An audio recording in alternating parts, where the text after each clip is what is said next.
And that's the reason why we wanted to make this for the people. So if you check this out, get a chance to have it come across your feed.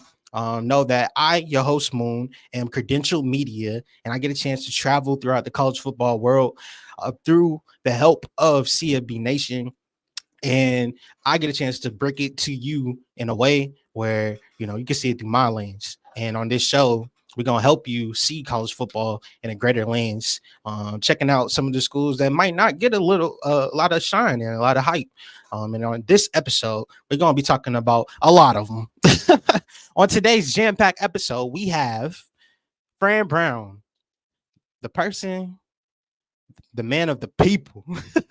The man that has Georgia Tech fans in a chokehold. Let's just say that. Also, DJ Lagway, the freshman phenom, went to work against Samford. We're going to talk about that.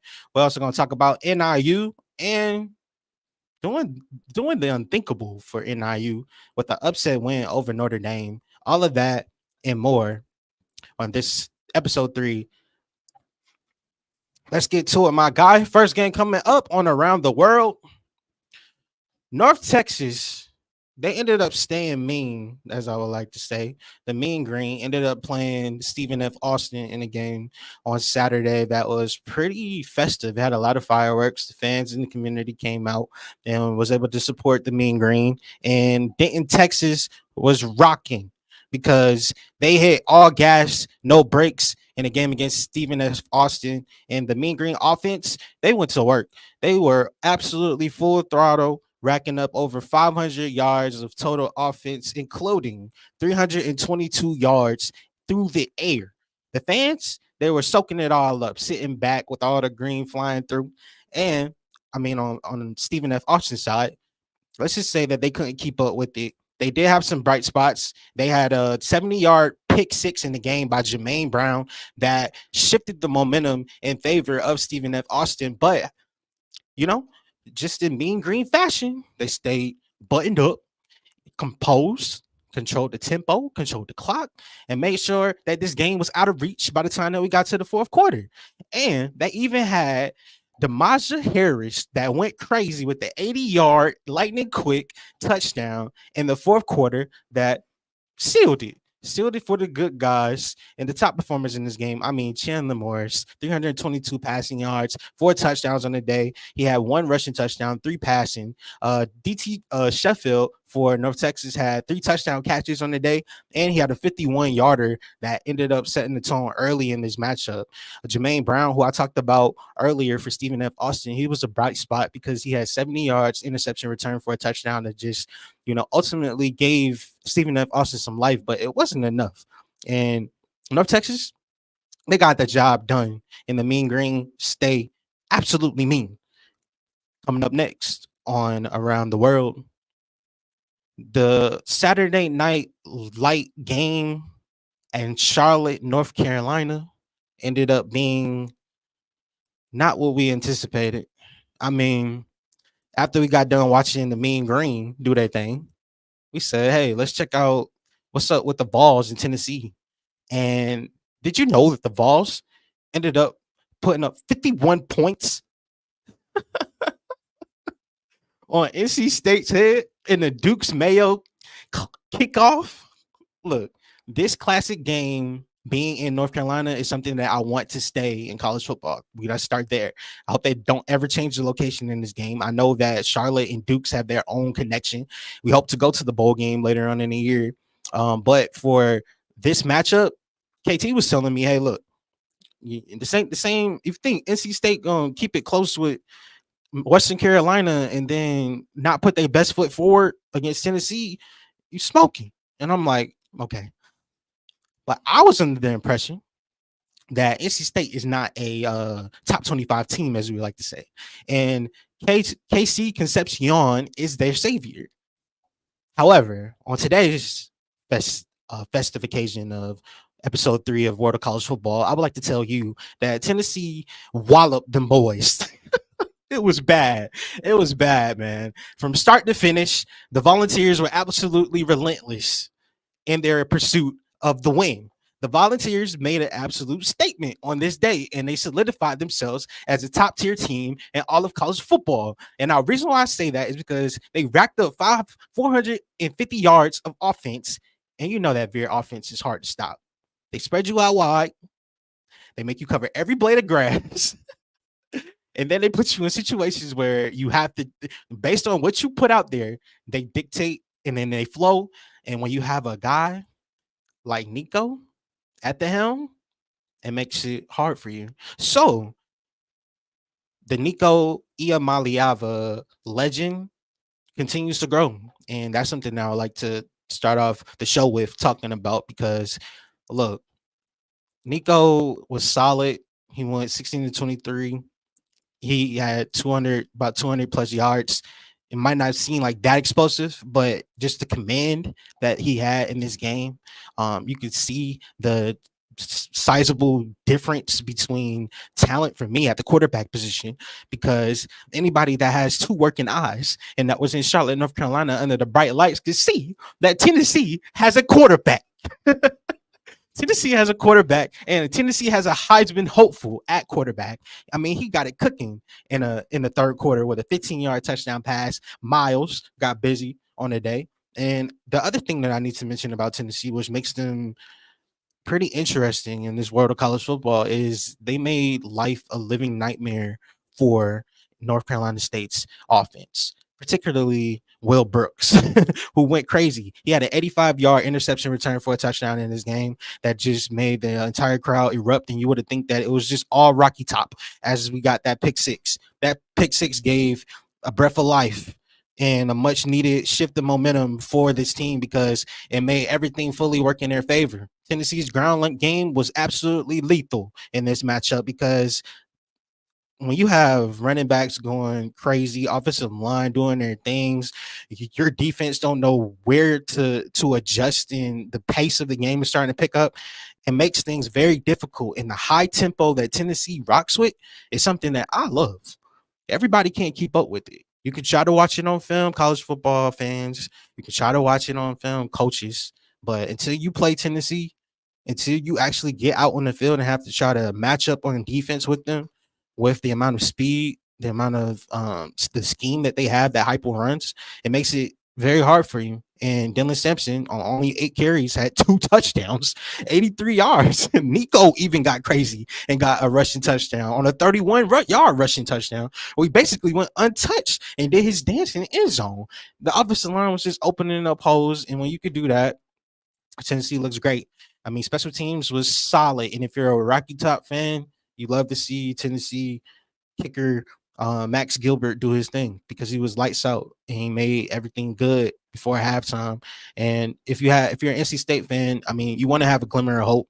And Aiden White was that glimmer of hope in this game because he had a 87-yard interception return too. But like, look, I want NC State fans to temper their expectations in this ACC, because I know this is out of conference, but this really showcased where you are as a program and what you got to keep up with. We can't keep up with. I know there's games that just feel like mismatches, and this one felt like a mismatch. When you look on paper, well, when you see on the field, it just felt like a mismatch.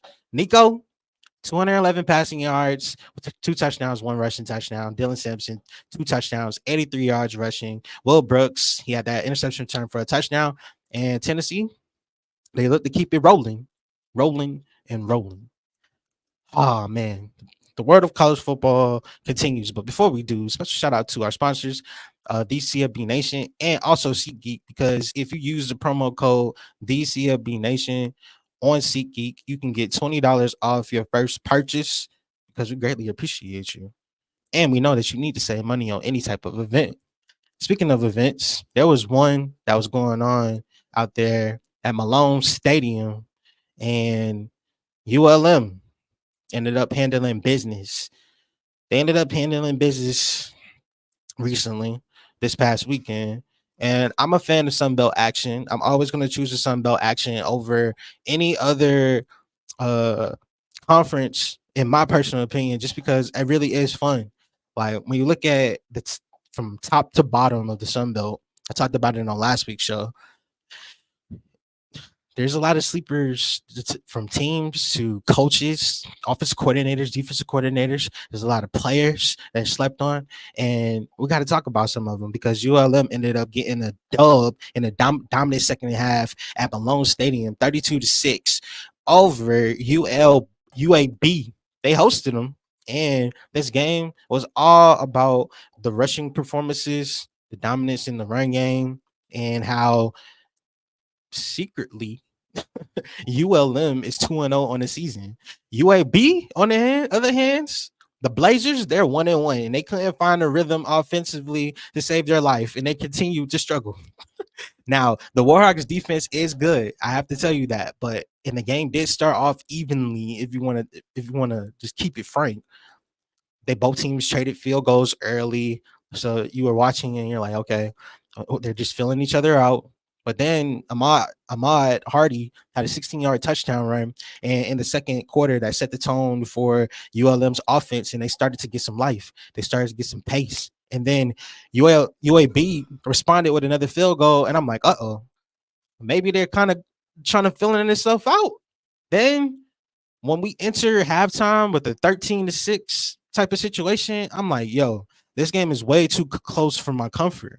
And then ultimately, that is when we got a 30-yard pick six by Carlin Biegers, who ended up putting an exclamation point on this game in the fourth quarter to solidify the blowout victory for the Warhawks, because ULM's defense is secretly good. They held UAB to only 259 yards, and they forced 3 turnovers on the day.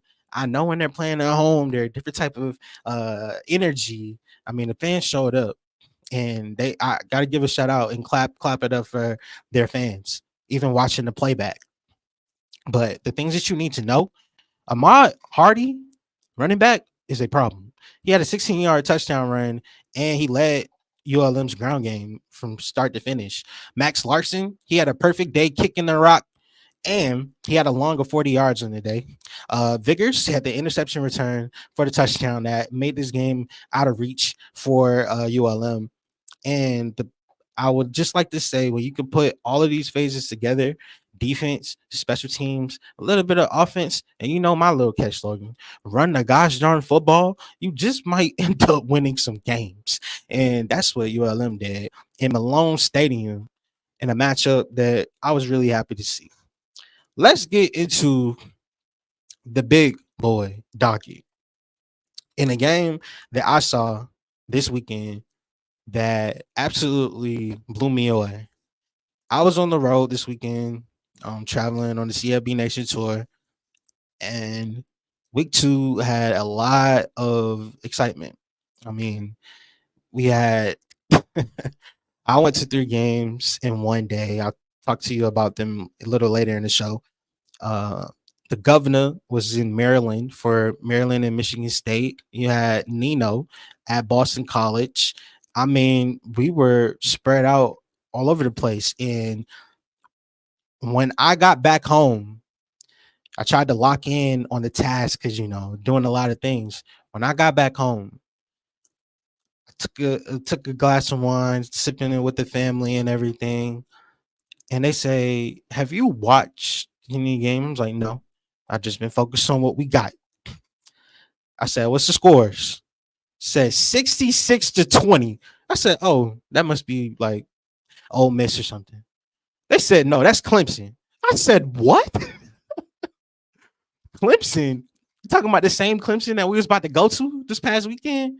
They put up 66. Yeah. Statement performance by Clemson in a game at home, night game, I should add, in the Valley, where Appalachian State Mountaineers were fresh off of a jam-packed win the previous week. I mean, App State looked good last week. This is keep it a buck. They did look good. App State showed a lot of they looked like they figured it out. Like, honestly, they looked like they figured it out on offense. Joey Aguilar, like, it started to seem like it clicked. And then you head into the Valley. The Clemson Tigers were up 42 points by halftime. This was just domination in every single way that you could hope for if you're a Clemson Tigers fan. I've been into the depths of the valley. I know what that student section can bring. I know the energy in that stadium. I know how loud that it can be, to the point where I had headaches on the way driving home. I couldn't sleep at night because I kept having flashbacks on the field at the game. Like, it is an intense place to play. So I already know that App State is trying to recover from being in this situation. But when you have an avalanche and things start rolling and rolling and rolling like a Tina Turner track, like, it makes it very difficult for a team to keep up with. And I just think that we have to talk about the elephant in the room now. Did UGA wake up the sleeping giant that is Clemson? I mean, for the longest amount of time, we had to sit there and ask ourselves, like, what is going on with Clemson? Like, why can't their offense score? Is it Cade? Is it Garrett Riley? Is it Dabo? Most people want to put all the blame on Dabo because Dabo is just the most popular guy to hate, apparently. But is it Cade, Garrett? Like, even going back to before this was the case, we're trying to find a solution to what it is. And on this day, Clemson put up 700 yards of offense against App State. Brian Wesco ended up having multiple touchdowns, and he ended up having over 100 plus yards in this game. Phil Maffa, 121 yards on the day, long touchdown. And he put his footprint all over this game. Brenningstool got busy with over 100 yards and scored plus. Like, when you have an offense that actually wants to lean into their firepower, that's what we have for Clemson. And my takeaways from this matchup is this was Cade Klubnik's breakout party for college football. Last week, I had a clip, I played it, and I said, is it Cade? Because look, let's be honest, people. We haven't seen the best versions of Cade yet before this game. We didn't know what that was.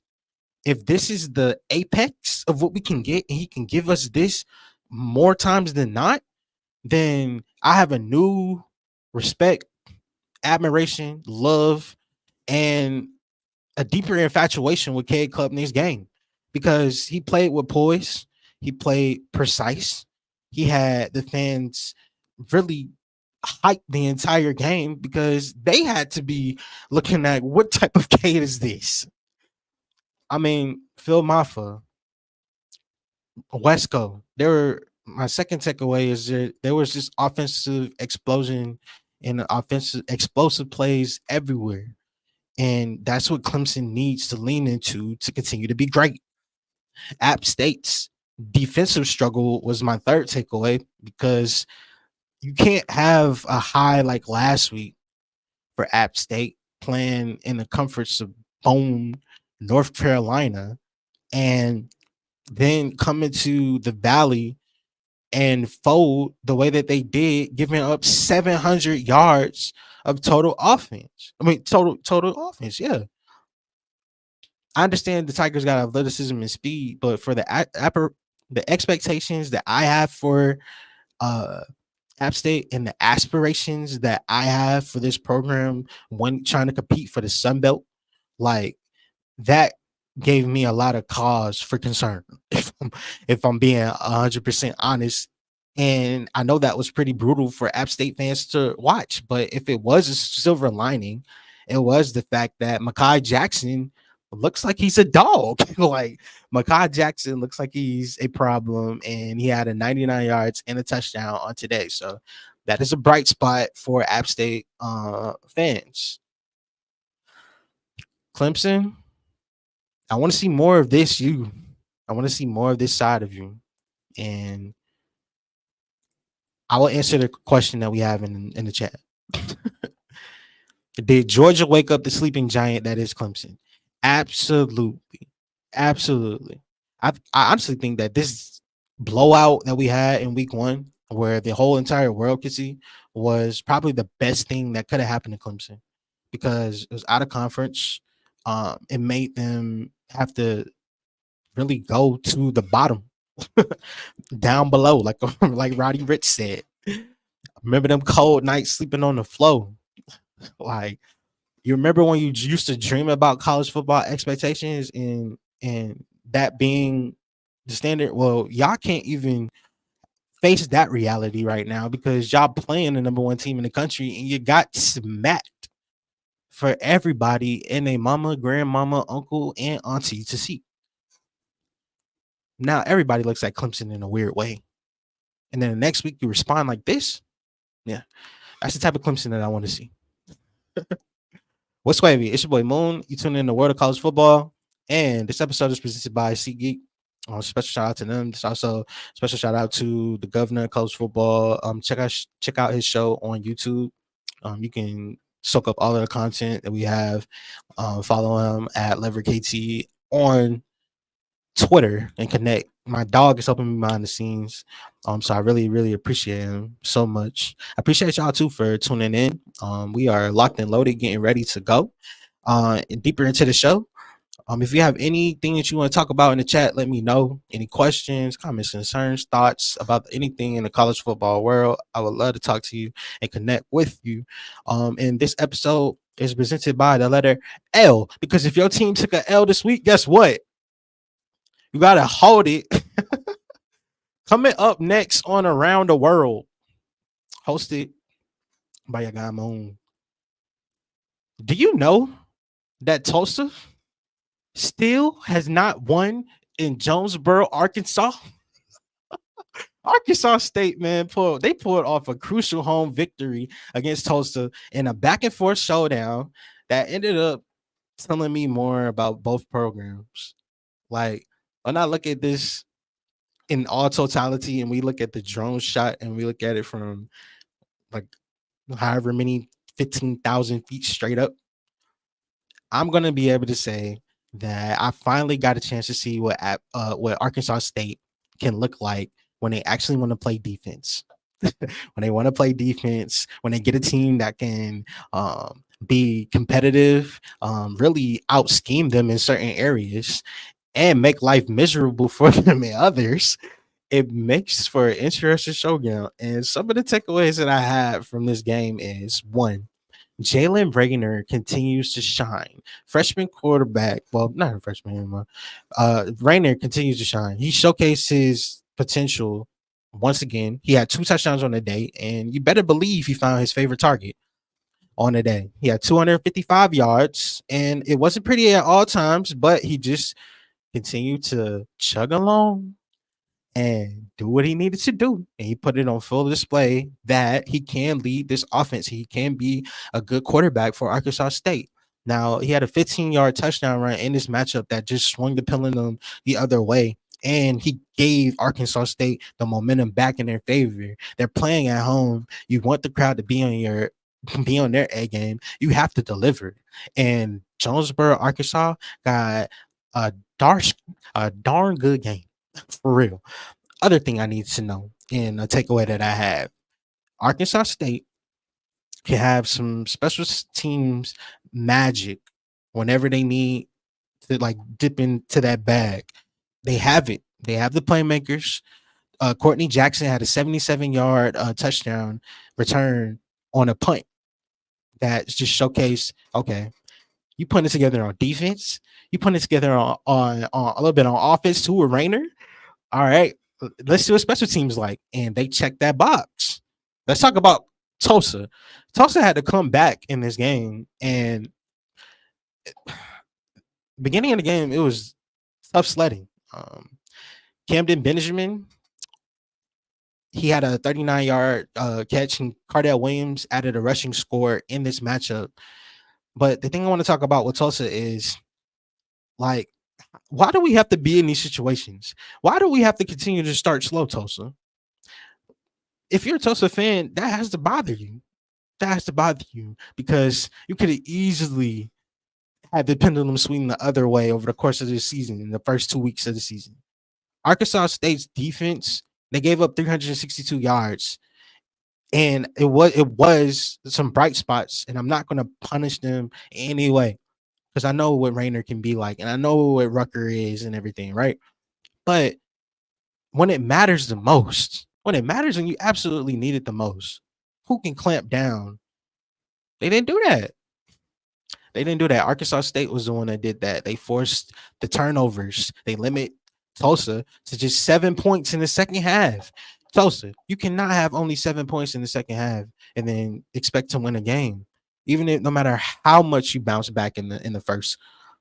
The Red Wolves, the thing and lasting image that I have of them is Jalen Raynor and Courtney Jackson combining for big plays on the ground is just going to be masterful for their season to come. When you lean on the run game and you run the gosh darn football for over 150 yards rushing, and you have a little bit of splash in the aerial attack, that can help them pick up more wins in their Sun Belt schedule. Now, I know this game is technically out of conference and everything, but the future is bright for Jonesboro, Arkansas, and their fans were buzzing after this win.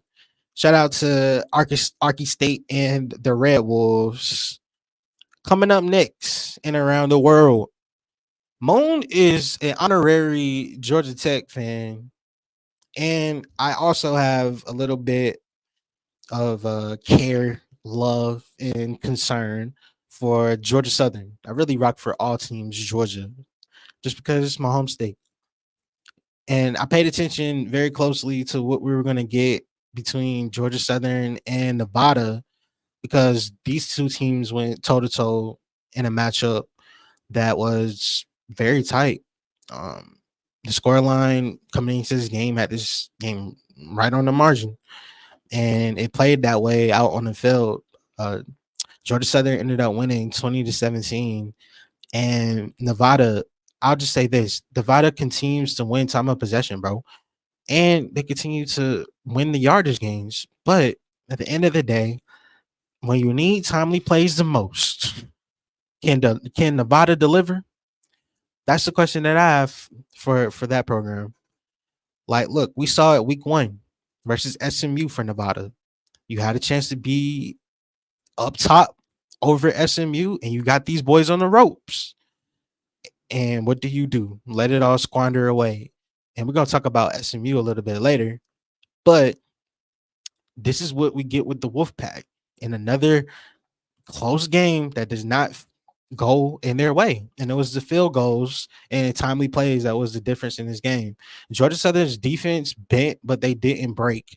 That's one of the main takeaways that I have. Georgia Southern's resilience. They shined through, and they had to deal with Nevada having the upper hand in time of possession. You had to deal with Nevada having upper hand in yardage. Just think about that as a program. Like, if you're playing a game and you can't get the rock to do anything with it, like, that makes it so frustrating. You really have to maximize every single possession. And Georgia Southern did that. They held off Nevada's advances. They were able to capitalize in key moments, and that's what I look at. Nevada's offense just couldn't finish the job. They racked up over 500 yards of offense, and they only got 17 points. How come you can't convert drives into touchdowns, Nevada? Georgia Southern's defense, yes, they stepped up, and that's the thing that I care about because it matters the most. They stepped up in the red zone. They stepped up when preventing the Wolfpack from getting in the end zone in key situations. Football is situational. But the other thing that stuck out to me and my takeaway was JC French, the quarterback, because he was efficient and he did exactly what he needed to do when it counted. And as long as JC Finch continues to just play well without turning the ball over, the Eagles are going to have a chance to win no matter what team that they play. Just simply because they got the playmakers on the outside. They got a darn good running back in Jalen White. All they needed was a quarterback on offense that can manage this high pace, high tempo offense and just don't put the ball in harm's way. And he is a game manager to me, and I lean into that game manager stereotype just because those game managers win you games, bro. They win you games. And when I look at Georgia Southern, JC French JC French's ability to just manage all those expectations and hype and the changes with the coaching staff and all the uncertainty about Clay Helton and just put one foot in front of the other and just deliver. That's what I looked at in this game. That was one of my key takeaways from Georgia Southern's 20-17 victory in Nevada. It was a road game, so they had to travel, and they came out with a dub. So shout out to a gritty Georgia Southern team, especially after they had to bounce back last week because Ashton Genty made their life a living nightmare for sure. Coming up next on Around the World, let's take a trip to Wake Forest. What's going on, bro? Wake Forest. Virginia traveled into Winston-Salem and delivered a thrilling classic with the Cavaliers team that is determined to put their name into that ACC conversation. In that ACC conversation. Appreciate you, Zach. Hey, welcome to Wrld of College Football. I appreciate y'all tuning in, man. Drop all your questions, comments, concerns, thoughts about everything in the chat. I get to it. Virginia. Virginia. They stunned Wake Forest and won 31-30 in a nail-biting game that made me uncomfortable at times. Mainly because quarterback Anthony Colandrea, he threw for 357 yards and 3 touchdowns, and 2 of them came in the final quarter, and they were able to take the lead and leave Wake Forest crying to their mama and their daddy and their auntie and their uncle because they could not protect their own house. Think about it. Wake Forest was feeling really good just a week ago because they beat up on North Carolina A&T, and they're like, hey, this offense with Taylor Moran, like we might get some fireworks this season. And Wake Forest, despite a thrilling game by Hank Bockheimer, because he had 403 passing yards. Hank has been lighting it up this season. I'll tell you that. The game slipped away from Wake Forest's hands, man. And the things that I took away from this matchup, Virginia just has a never say die spirit, and they're just not going to go away. And right now, they are kind of one of the dark horses in the ACC. And Virginia, they're gritty, man. They trailed for most of this game. In the fourth quarter, though, it was ultimately just their belief in themselves that they were just going to win. And Colandrea just stepping up in the moments that we needed with 2 touchdown passes just was the dagger in the heart of Wake Forest fans. I mean, I felt the pain. I felt the pain. Wake Forest, they left some opportunities on the field, man. And they did outgame Virginia 554 yards to 430 in this matchup. The Demon Deacons, they just couldn't convert on critical drives, man. They had to settle for field goals. And when you have to settle for field goals, you can't keep up. Yeah. Matthew Dennis, shout out to him because he was icy in his veins. He had 3 field goals in this matchup. But Wake Forest, they couldn't find a way to get into the end zone when it mattered the most. And you already know that's going to hold you hostage in a situation when your fans are just hopeful, trying to get a win, thinking that it's going to be back-to-back weeks with a home victory. Nope. Virginia's defense ended up containing Hank Bockheimer and Wake Forest's high-power offense. And when the game was on the line, man, they was able to pull up clutch. Speaking of clutch, let's talk about clutch kicking. Will Betridge, that's a player that you need to know from this game because he was a perfect 4 of 4 cash money taking over for the 99 and the 2000s, knocking in a 19-yard field goal early in the game. But his main impact came when it mattered the most because he kept Virginia with that little bit of consistency to get that little confidence going. And they could break through with those touchdowns late. So shout out to my guy, Will Betridge, coming in for Virginia. Now, Virginia, I'll tell you this. Don't get big-headed just because you beat Wake Forest. It's a long ACC schedule ahead of us, my friends. So don't get big headed. However, it was beautiful to see. The Demon Deacons just couldn't pull it out, and I love seeing Charlottesville lit. And I have a change of heart about Charlottesville. I really have had a change of heart about them. Special shout out to you and yours. You're tuning into Wrld of College Football, presented by SeatGeek. If you use the promo code DCFB Nation, you can get $20 off your first purchase. You know, sporting events are going crazy. Concerts are right around the corner too. Whatever you need, type that promo code in. SeatGeek will be happy to give you $20 off for using the promo code DCFB Nation, because who don't like to save some money? I know I do. Speaking of money and money on the line, you ready to get it, Governor? Last but not least, and around the world, let's talk about Coastal and Coastal Carolina. I would say Coastal made a statement at home this week. It was their home opener. They defeated William and Mary 40-21 in a game that was really not a doubt, but the first 2 weeks in the season has went that way for Coastal because they've just put the foot on the gas, and it's the fact that they're scoring so many points. Like Coastal is putting up an unhealthy amount of points. If their cheerleaders had to do push-ups for however many points that they scored, their arms would be absolutely just demoralized after the games. Like Coastal is a team that's striking on all cylinders right now.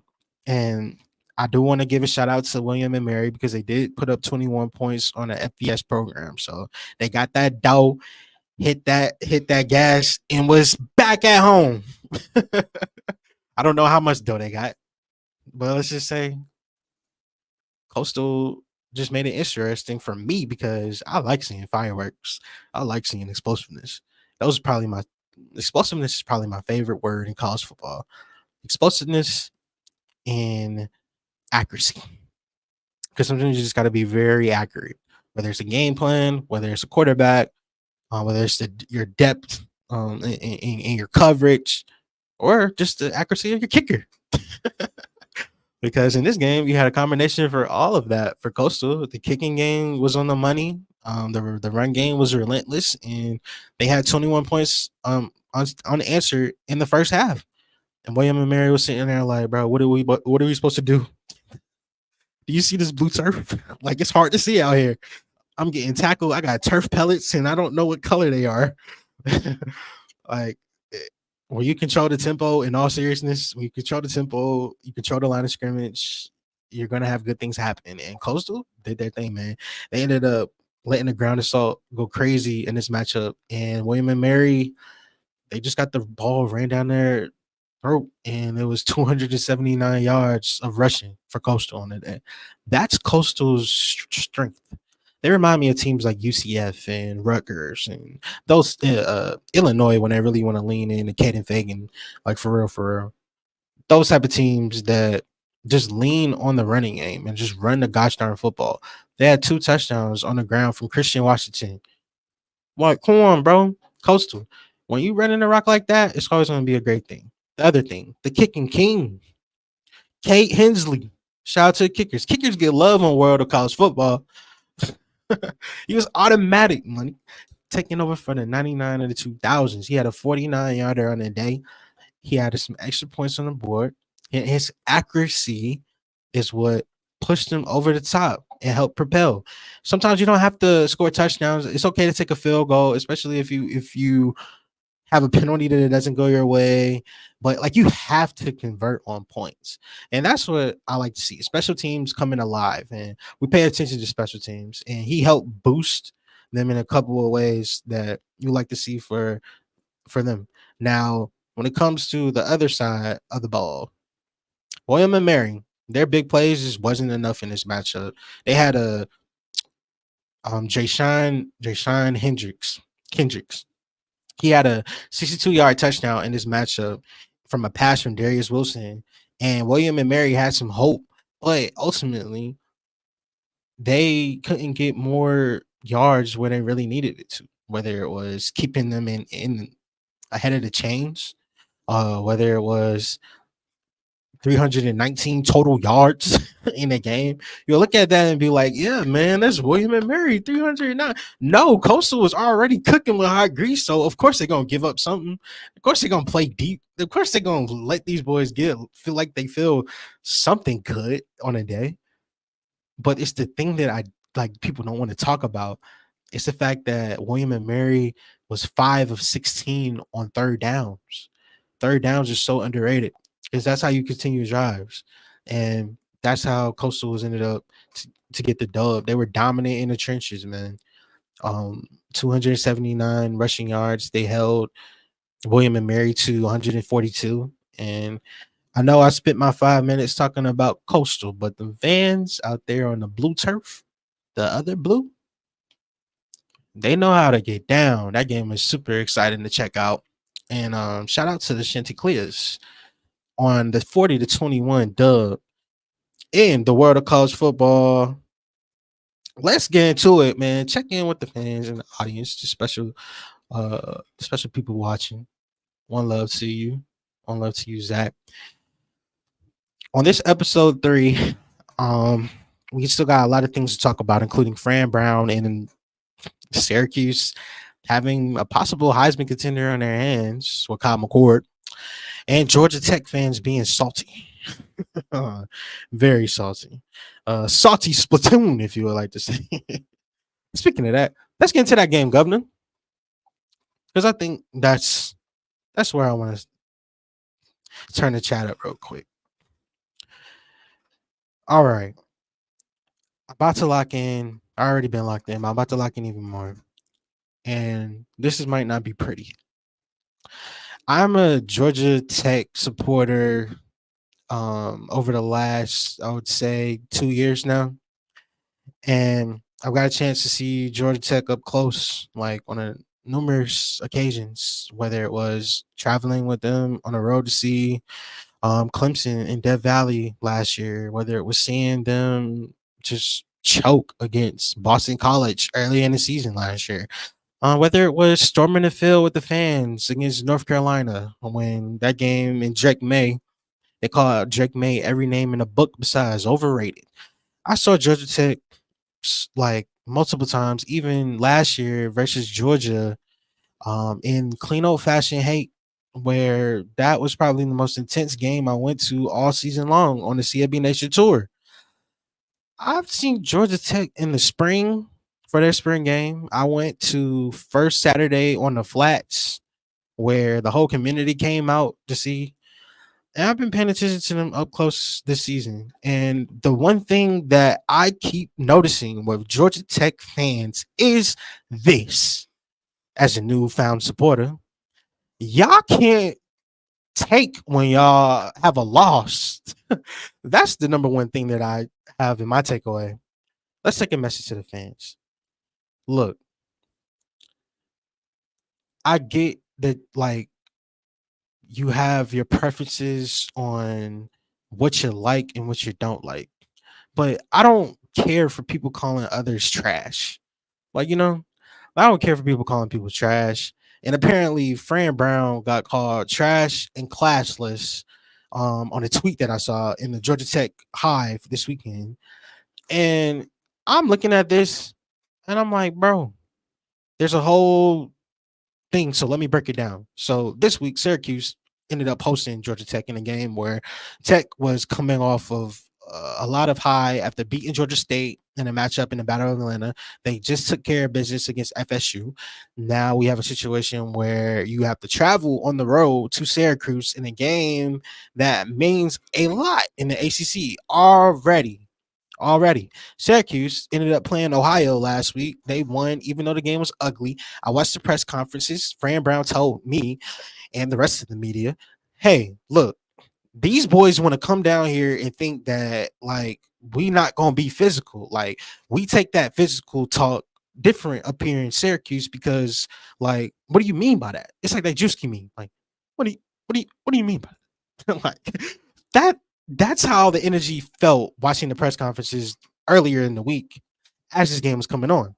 Now, on Fran Brown's side, there's people saying that, well, he gaslit his team to make his team be extra motivated for Georgia Tech coming into town because they said that they weren't physical enough.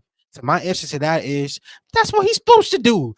He a motivator. He has that badge on his resume right now. If this was college football 25, college Fran Brown's archetype will be a motivator. And his expansion archetype will be recruiter. That's what I would take from this. He's going to motivate his ball club. He was preaching physicality this entire week and said, do you think that Georgia Tech is going to come in here and out physical us? So, you know me, I'm always going to look for other nuggets and everything. Do you know that Georgia Tech ended up being exposed in this week? And I'll tell you why.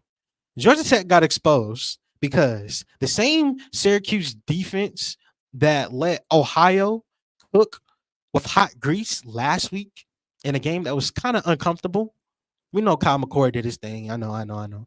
But that's the same defense that let Ohio cook. Shout out to Coach E and what he's doing, defensive coordinator for Syracuse. Do you know that they locked themselves in a room and cooked up a strategy to stop Georgia Tech in their offense by they had to deal with Marlo Wax, their star and studded linebacker, being hurt for about 6 weeks now. So now we have a situation where, well, who's going to come in and fill that spot?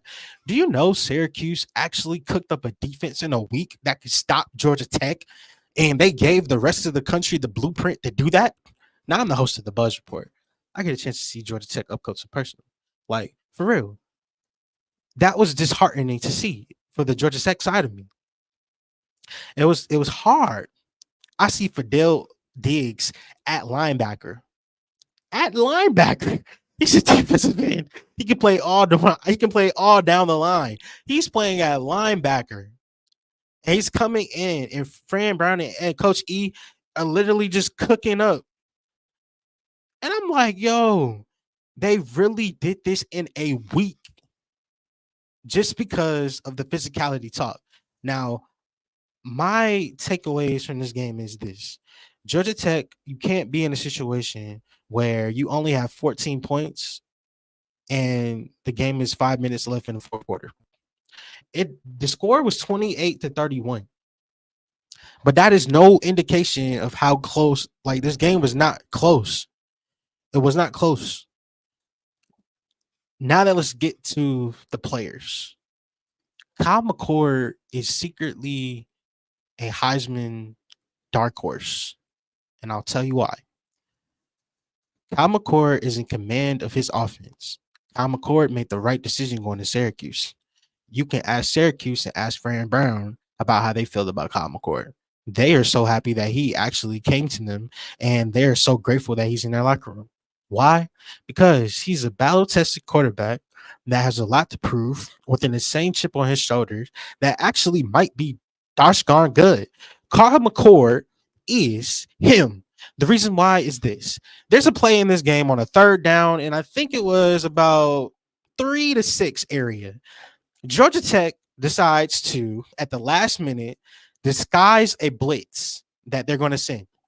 They send the blitz off the right-hand side. Kyle McCord, literally clean as day, slides himself back into the pocket and delivers a dime over the rope. I would show you, but I'm gonna have to do like a film study breakdown of what I'm talking about, probably in another episode of Wrld of College Football. But when I saw that, he checked the protection. He made sure that they were in the right play. He delivered in a key third down conversion situation and was right on the money. Those are moments that probably get underrated and not talked about enough when we're talking about a Heisman campaign and putting those things together, because they wouldn't be in a situation where they could continue the momentum going if they didn't have plays like that. They wouldn't have a chance to be in those situations if they don't have a play where Kyle McCord scrambles and picks up like 12, 13 yards, move the chains on the third down, and you're like, bro, that's an entire different game. Syracuse is going to have to punt. Like when you have a quarterback that can do that, that was out there slinging the rock, and you getting Aranda Gatson involved. You getting Pena involved. Trevor Pena looks like he's a dosh darn good receiver. Like everything seems to come together right now for this offense. And I'm sitting here looking at the guy that's calling and dialing it all up. OC has a lot of trust in him. Fran Brown has a lot of trust in him. And now the Syracuse community has a lot of trust in the guy, Kyle McCord. Now, I'm just going to say it. Kyle McCord is a dark horse for the Heisman. I'm going to let that sit there and I'm going to let that marinate. Because I know it's a hard pill to swallow. I know. It's a tough thought to think about. I know. I know. But he has the talent to do it. And the schedule works out perfectly for him to have some Heisman moments and some Heisman games come in his favor. And he already checked one of them off with a team that was ranked for the first time in 9 years in the top 25, got so big-headed that they went out there to Syracuse thinking that with a crowd of only 42 plus thousand, that it wasn't going to be loud, that it wasn't going to be, they're going to be able to be physical. Nah, my message to Georgia Tech is this. You can't sit here and have a coach like Brent Key. We love Brent Key. I love Brent Key. Love Brent Key. I was so excited to see him at ACC kickoff. The guys will tell you. Like, you can't have a coach like Brent Key that's talking about physicality and then expect the entire ACC not to hear that. That's my whole point. Like, you can't be that guy that is talking about physicality like the other teams can't hear that.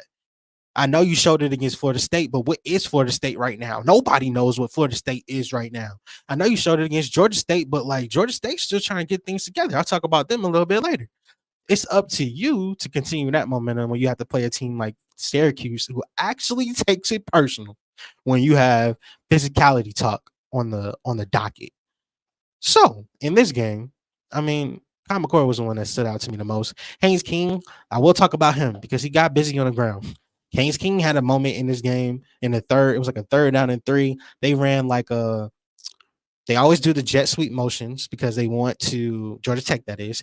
Georgia Tech uses jet sweep motions because they really want to get you off balance. They want you to chase you and chase you and chase you all over the field.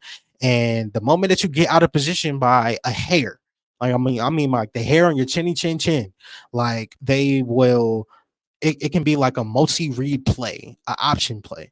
So on this specific 3rd down, Haynes King had like a 3rd and 3. He needs to get this, right? They have the jet sweep motion come across the formation. It's a pitch to the outside to Jamal Haynes. That's one option. Haynes King can keep it for a counter. That's the second option. And then they have a pop pass coming on the other side. Like, that is the intricacies of Georgia Tech's defense. And Haynes King ended up faking the pitch, keeping it, following his blockers, getting the 1st down, and getting up. And I said to myself, this kid is special. Like, I understand the passing game is still working itself out over the first 3 weeks of the season for Georgia Tech, but Haynes King is special, bro. He is special. The way he totes that rock is special. I love the fact that they utilize those plays when they have jet sweep motion, counter, fake pitch into a counter with a blocking just works out in their favor. He's ahead of where he was last year at this time by far. He's not even close to where he was last year. It's not close, bro. So when I talk about Haynes, I want to give him love because I know it will be remiss if I didn't talk about him. Jamal Haynes scored later in the game to make the game more interesting. Malik Rutherford had some key plays in this matchup that made me say to myself, okay, he's coming along and he's taking this veteran leadership thing like seriously. Like there's a bunch of plays by Efert that were made where he's just all over the field, man. He's all over the field. And I look at Efert, linebacker with the neck roll for Georgia Tech, 44. You look at him, I'm like, bro, keep the drip first, but second, keep the energy because when you playing like that, like that's what you would want in Tyler Santucci's defense to have a linebacker that can just flow, just go however you needed to. So, like, those are some of the takeaways I took away from. Those are some of the takeaways I took away. I'll work on it. It's only episode 3. That's what I learned from Georgia Tech Syracuse. That Georgia Tech fans are salty whenever they take a loss, and they don't know how to get it out of their feelings, and they just don't know how to admit when they just got out physicaled. Let's just keep it a buck. Two, Kyle McCord is a dark horse for the Heisman, and he has a collection of talent to do it. And that's not even including, I didn't even mention the running back, because the running back for Syracuse wants the ball every single play. And they just, I mean, their offense is better now. So that's the downside. Like, they have more talent now, so they don't have to rely on him like they are. What, LaQuint Allen? They don't have to rely on LaQuint all the time. I looked at Syracuse defense and I said, look, bro, they switched it up in 1 week. In 1 week. Those are things that you need to know. And when it comes to the Syracuse and the ACC talk, I just look at them and I say, you have to take this team seriously. The future is not lost for Georgia Tech. They still have wins on their resume that the College Football Playoff Committee, I think, will respect. But I mean, it kind of depends on how the rest of the season goes. But this was a key ACC game, and I just don't. When you have a tiebreaker scenario in this conference, that means everything. That means everything. What's wavy? It's your boy Moon, and you tune in to World of College Football, presented by DCFB Nation. Also, special shout out to our sponsor, SeatGeek. If you use the promo code DCFB Nation on SeatGeek, you can get $20 off your first purchase. We'll be happy to help you save some money on, because who don't like to save some money. Coming up next on the show, where has Moon been? Part 1. Well, this weekend on the CFB Nation tour, it was jam-packed, and I was locked and loaded on the ground this week. I got a chance to go to 3 different games in one day. It took a lot of intense planning all across the board, but it was a memorable experience. And I think the first time that we were able to hit 3 games in one day for CFB Nation. So I'm just gonna clap it up to CFB Nation, because you're doing great things right now. The Division 2 was happy to have us. They wanted us to come out there, provide coverage for them, and we're happy to do so, because Clark Atlanta ended up hosting Allen University. Then a matchup that was pretty entertaining from start all the way to finish. I got a chance to be immersed from the moment I pulled up to the scene into culture, into honestly Black culture, into a historically Black college and university, an HBCU that has a lot of history and is in the heart of Atlanta, where it's other universities that are right around the premises. I mean, Clark Atlanta is here, Morehouse is right here, and then Spelman is right here. Like, they're all centered right around each other. So it was just so much pride that they took in their schools, and so much passion that we got. You can feel it in the air. You can feel not only the good food, the good barbecue, all those things in the air, but you can feel just the love for football. They're out here trying to support their team in a new season. The first thing that stood out to me was just Clark Atlanta, and they have a red field. They have a red field. Seeing it up close in person is absolutely mind blowing, because it's not super harsh for my eyes per se. I can see how it can be harsh for somebody's eyes, but for me, it was really good. It felt great being on the field, and just made everything pop out, just like you see the band right here. Speaking of the band did their thing. They showed out. That was one of the main takeaways, just the love that this community has for their bands. Everything stopped when it was halftime. You better go get your food before the 2-minute warning for halftime, because you better not go nowhere. That's what it feels like in this environment. Now, this game was very close all the way through. I mean, these teams were trading punches, and haymaker here, haymaker there, field goal here, field goal there, big touchdown here, big touchdown here. As you can see, this is at the end of the game in the fourth quarter, where quarterback for Allen University ended up coming up huge with a touchdown when they needed him the most, and connected with number 85 in a time when they needed it. And Clark had all the pressure on them at home because now you have Allen with some confidence now. They're playing with confidence. They're feeling themselves now. And in their head, they're going home with the win. That is actually going to be shocking in SIAC play. So I'm looking at this matchup. What is Clark going to do to respond? And literally on the next drive, Clark drives down the field, ends up having a walk-off touchdown that made everybody go ballistic. It was just such a beautiful moment.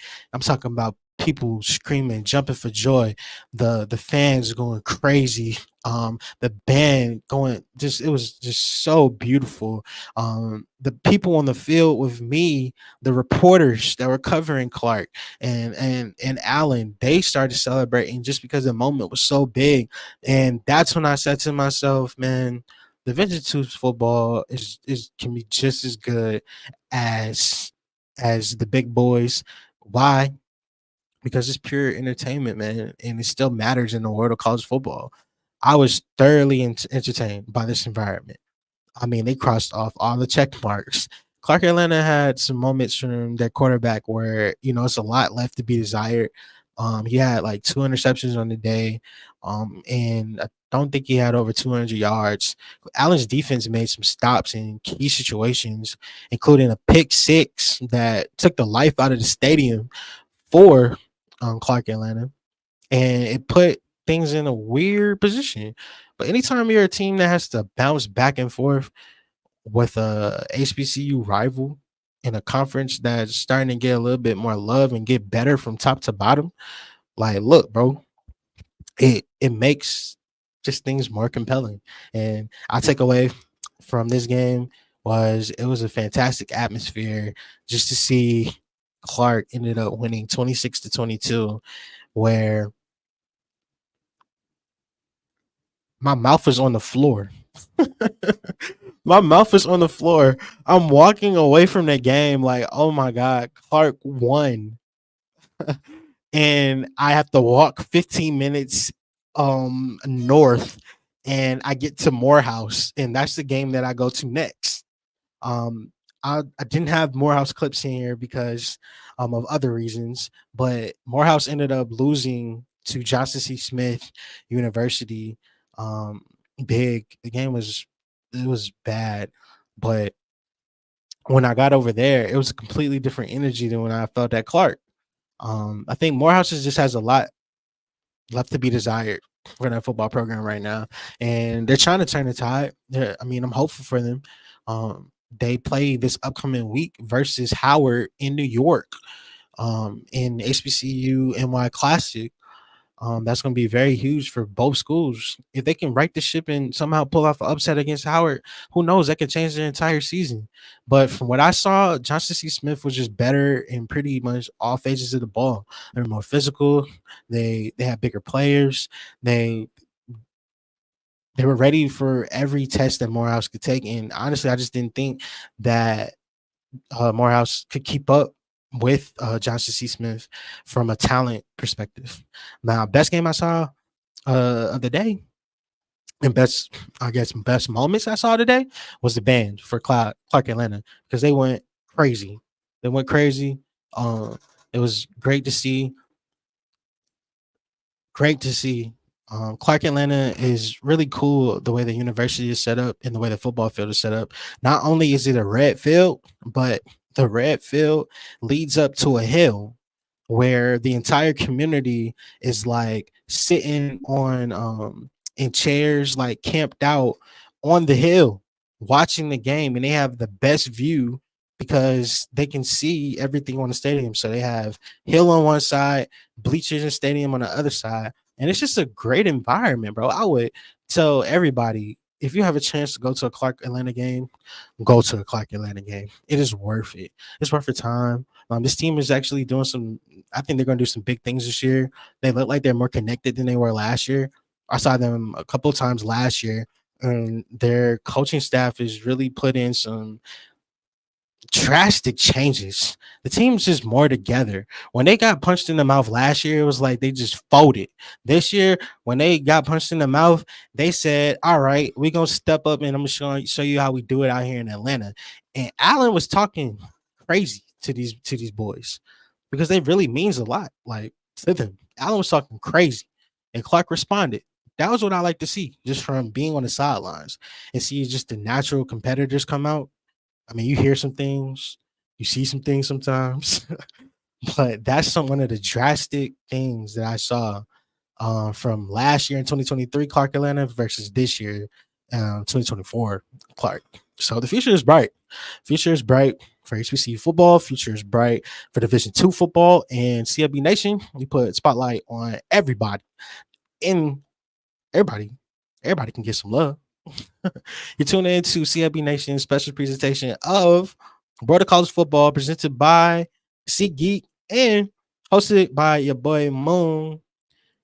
Man, we've talked about a lot today, including Clemson clobbering App State, Nico for Heisman. ULM ended up overpowering UAB after a dominant second half. We talked about Georgia Southern getting a win on the road versus Nevada. The same Nevada that can put up 500 yards but can only score 17 points. We talked about Tulsa not having a win yet in Jonesboro, which is something that needs to be said. But let's talk about one of my favorite stories of the week. DJ Lagway. Say it again, Moon. DJ Lagway. Oh, well, it was just Samford. So, Moon, don't get all hype and don't. DJ Lagway. Oh, well, the Billy Napier still going to get fired. DJ Lagway.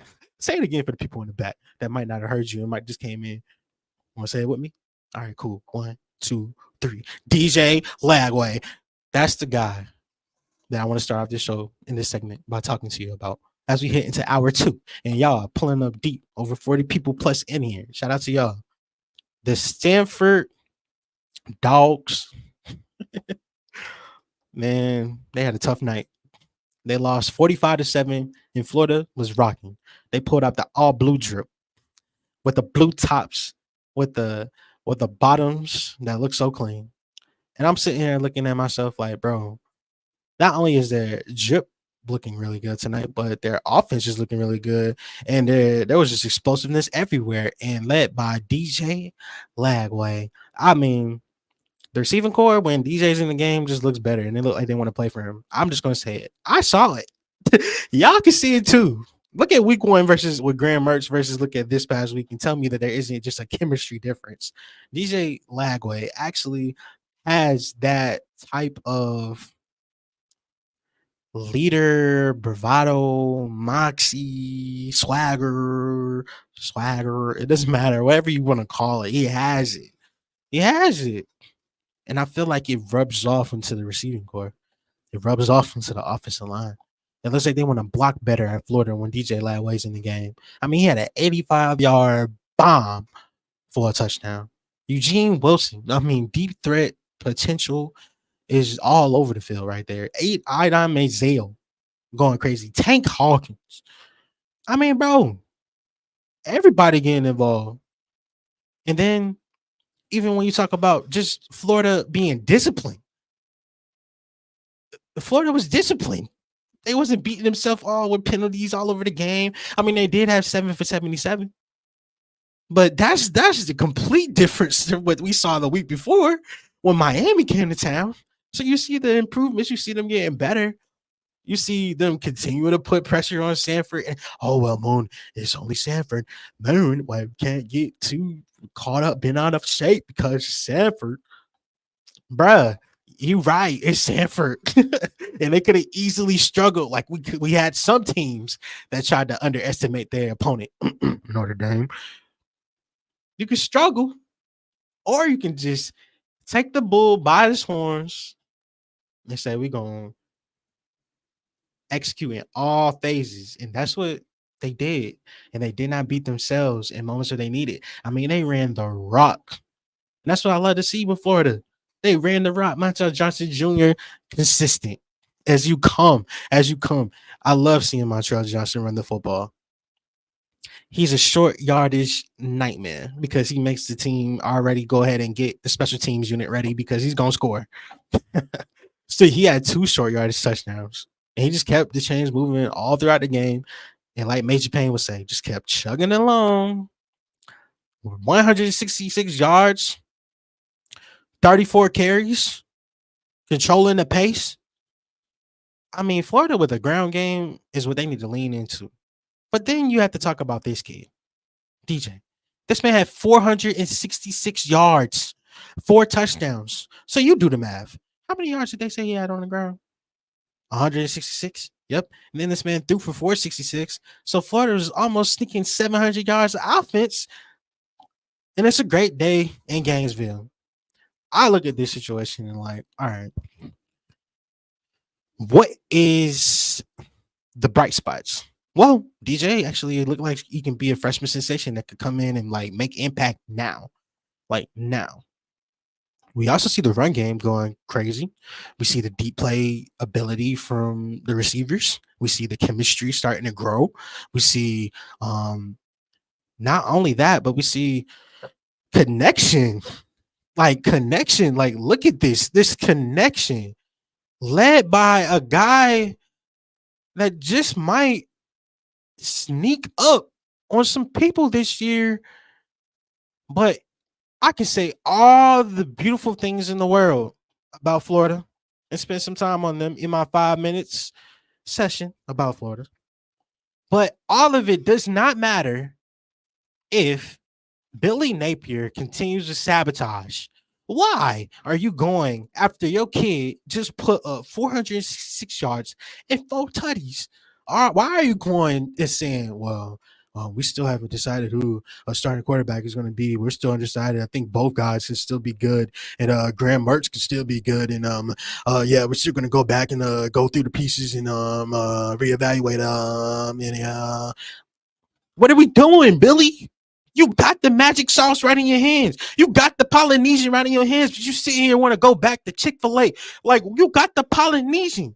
Why do you need anything else? Now you, oh, well, I need both, Moon. I need the Polynesian sauce and the Chick-fil-A sauce, because why not have both? No, the Polynesian sauce got you 55 points. The Polynesian sauce actually has you looking confident as a team.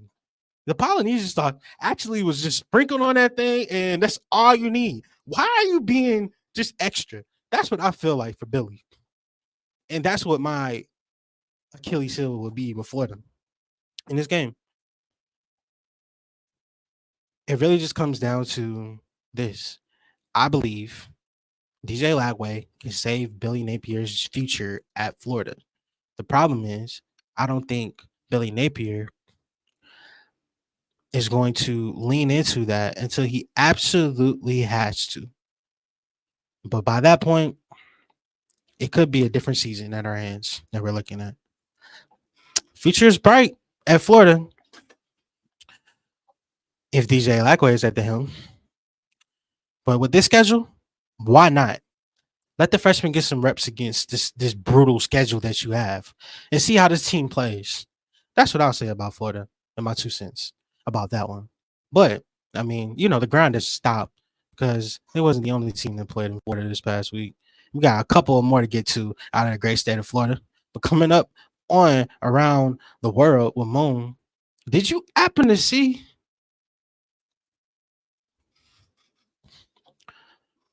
the beautiful things that's going on in Champaign, Illinois? Every time I think about Champaign, I always think about the governor. There will be no champagne. Champagne.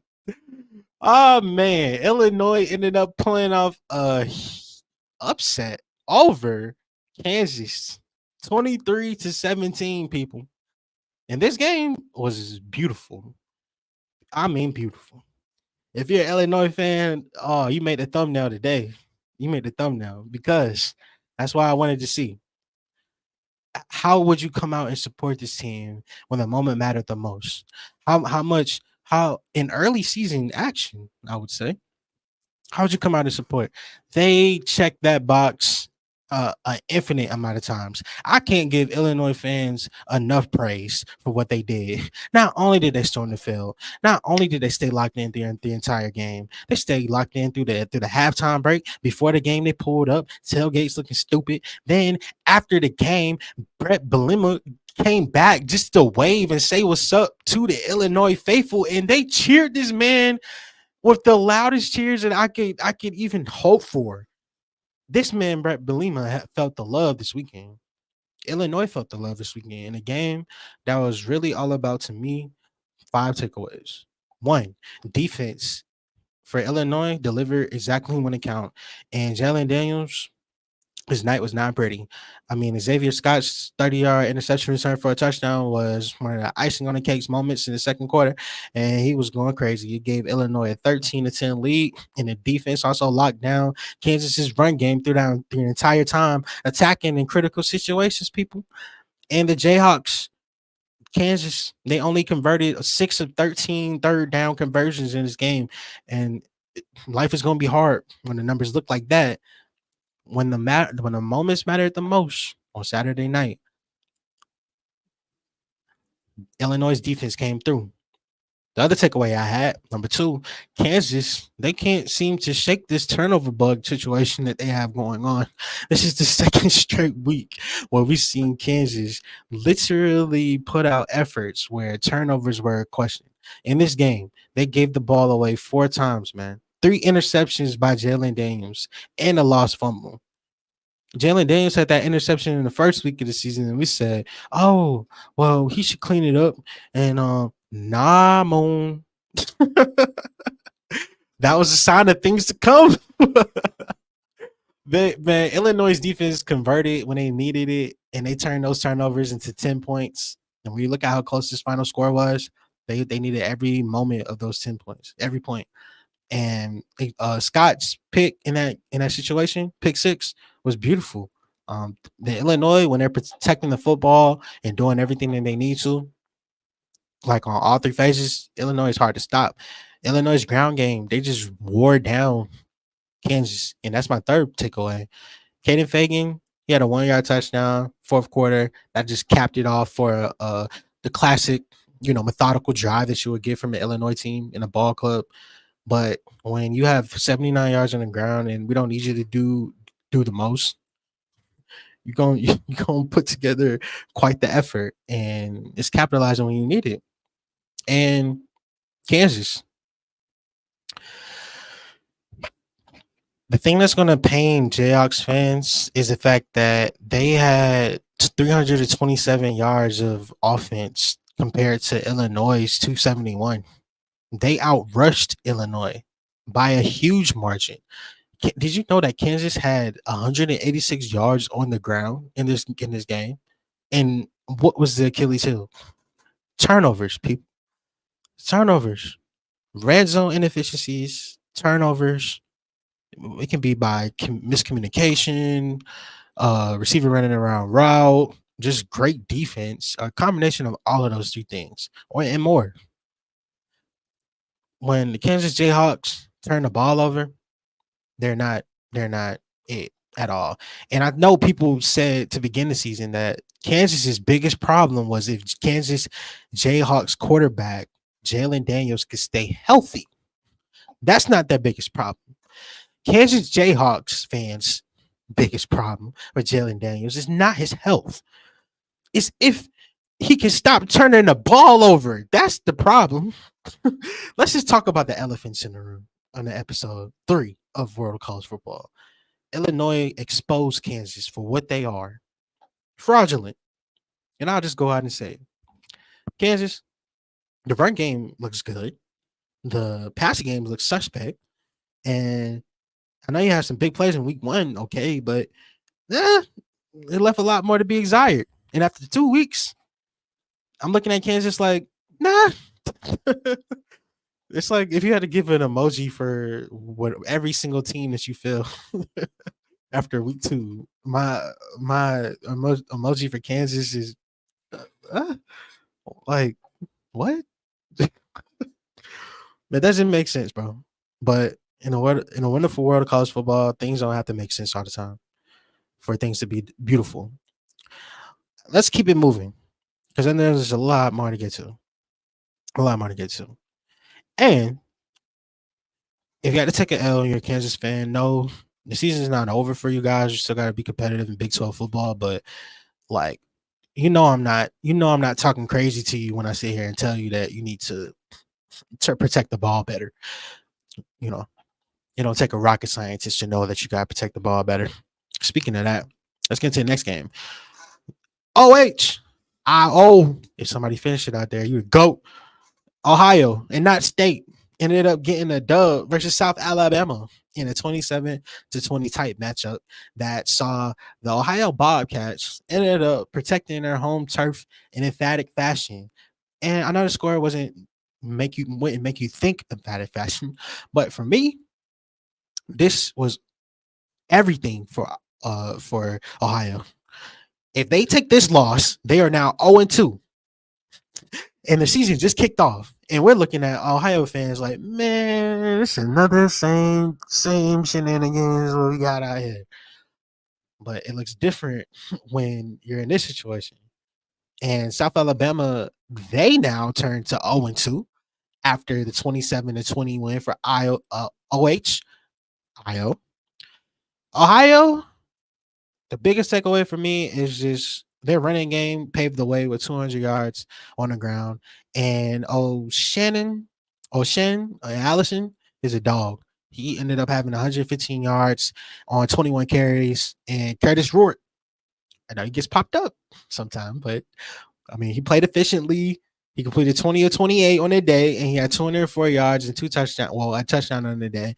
And on the other side of the ball, South Alabama, they lean heavily on Carter Bradley, who threw for 226 yards, and he had a touchdown on the day too. So both of them were kind of going back and forth in this matchup. Like, it was really tight. You could tell that both teams didn't want to start off winless on the season. But for a little recap, Jaguars ended up striking first with a 3-yard rushing touchdown on the day in the first quarter, but Ohio answered back with a long bomb of themselves, 45-yard touchdown pass from Curtis Rourke to wide receiver Jacoby Jones in the second quarter. And then they ended up going back and forth, keep penalties here, keep penalties there, timely defensive stand. And next thing you know, Ohio, standing at the end of the game, 27-20, and handling business in the final minutes, man. Player you need to know for Ohio. O'Shan Allison, 115 yards on 21 totes. The fact that they trusted this man with 21 carries is everything. And that's the thing that I take away and say, ding, ding, they actually like him. They're going to keep running it. Curtis Rourke, 204 passing yards. Like, he did everything he needed to. To me, Curtis is not going to be the guy that's going to like push the ball down the field. But the fact that they had that 45-yard completion for a tutty, that was like, okay, you don't need to push it for 60 plus bombs, okay? But you get me in the 40 range when I need you the most. That's what I need from Curtis. On the South Alabama Jaguar side, I mean, Carter Bradley played pretty nicely, in my opinion. I like the fact that he can be mobile. I like the fact that he can extend plays, like he can get out the pocket. But I just really want the consistency to be there. I don't know what South Alabama is after 2 weeks. I'm still trying to figure out, and I think the coaching staff still is trying to figure out. They do have a bright spot in the running game with Avery, who had a touchdown on the day, but it's a hard not life for South Alabama Jaguars fans right now. Being 0-2. They don't have a win yet, but the future is bright. I will say that it is bright. And the last takeaway is Ohio. The future is bright for y'all too in the MAC. I won't count y'all out of MAC competition. I just need to see a little bit more consistency leaning on O'Shan Allison, because when you see it the first time, you don't have to like, oh, show me again. No, I do. Just trust the guy. Trust him. Coming up next in Around the World with Moon. In the wonderful world of college football, James Madison and the Dukes, they got a dub, but it was not pretty. It was not pretty by any. Oh man, I will say this. I was in the press box at the end of the game for Georgia State. I'll talk about that in a little bit. And I was overhearing people talk about scores and stuff. And it said James Madison said, "Oh, well, they're still struggling with Gardner Webb." And I said, "Oh my gosh. The James Madison Dukes are not struggling right now. How?" After I just saw them go to work last week. How?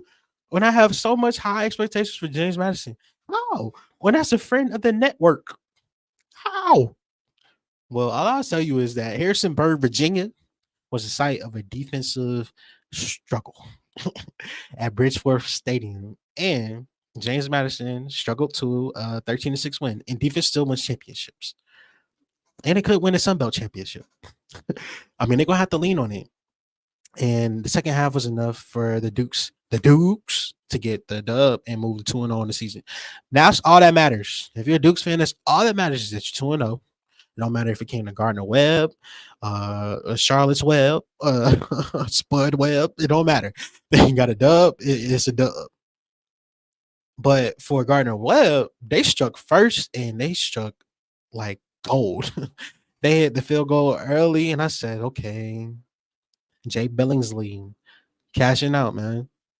But it wasn't enough. And ultimately, Tyler Purdy ended up punching in a 1-yard touchdown run, followed by Noah Ruiz, who ended up getting a touchdown and striking distance for the Dukes. I mean, for the Bulldogs, but it wasn't enough to overcome. And when you talk about the Duke's schedule just to come up, we're going to see a lot about JMU, let's just say over the next 5 weeks or so. We're gonna be able to see how they find life after Jordan McLeod. Like, we're gonna see how you find life after your coach leaves you. I think that's what JMU is still trying to figure out right now. Like, what does life look like after the breakup? What does life look like after the highs of last year? You know what I mean? Like James Madison was one of the hottest tickets in town last year. And yet, even after a low scoring affair with Gardner Webb, Charlotte's Webb, I'm just playing Gardner Webb fans. Don't come for me. James Madison is still 2-0. And I guess that's all that matters in the wonderful world of college football. Because if you win, a win is a win. It doesn't matter if it came by only 3, 2, 1 points. It doesn't matter. A win is a win. Coming up next in the wonderful world of college football,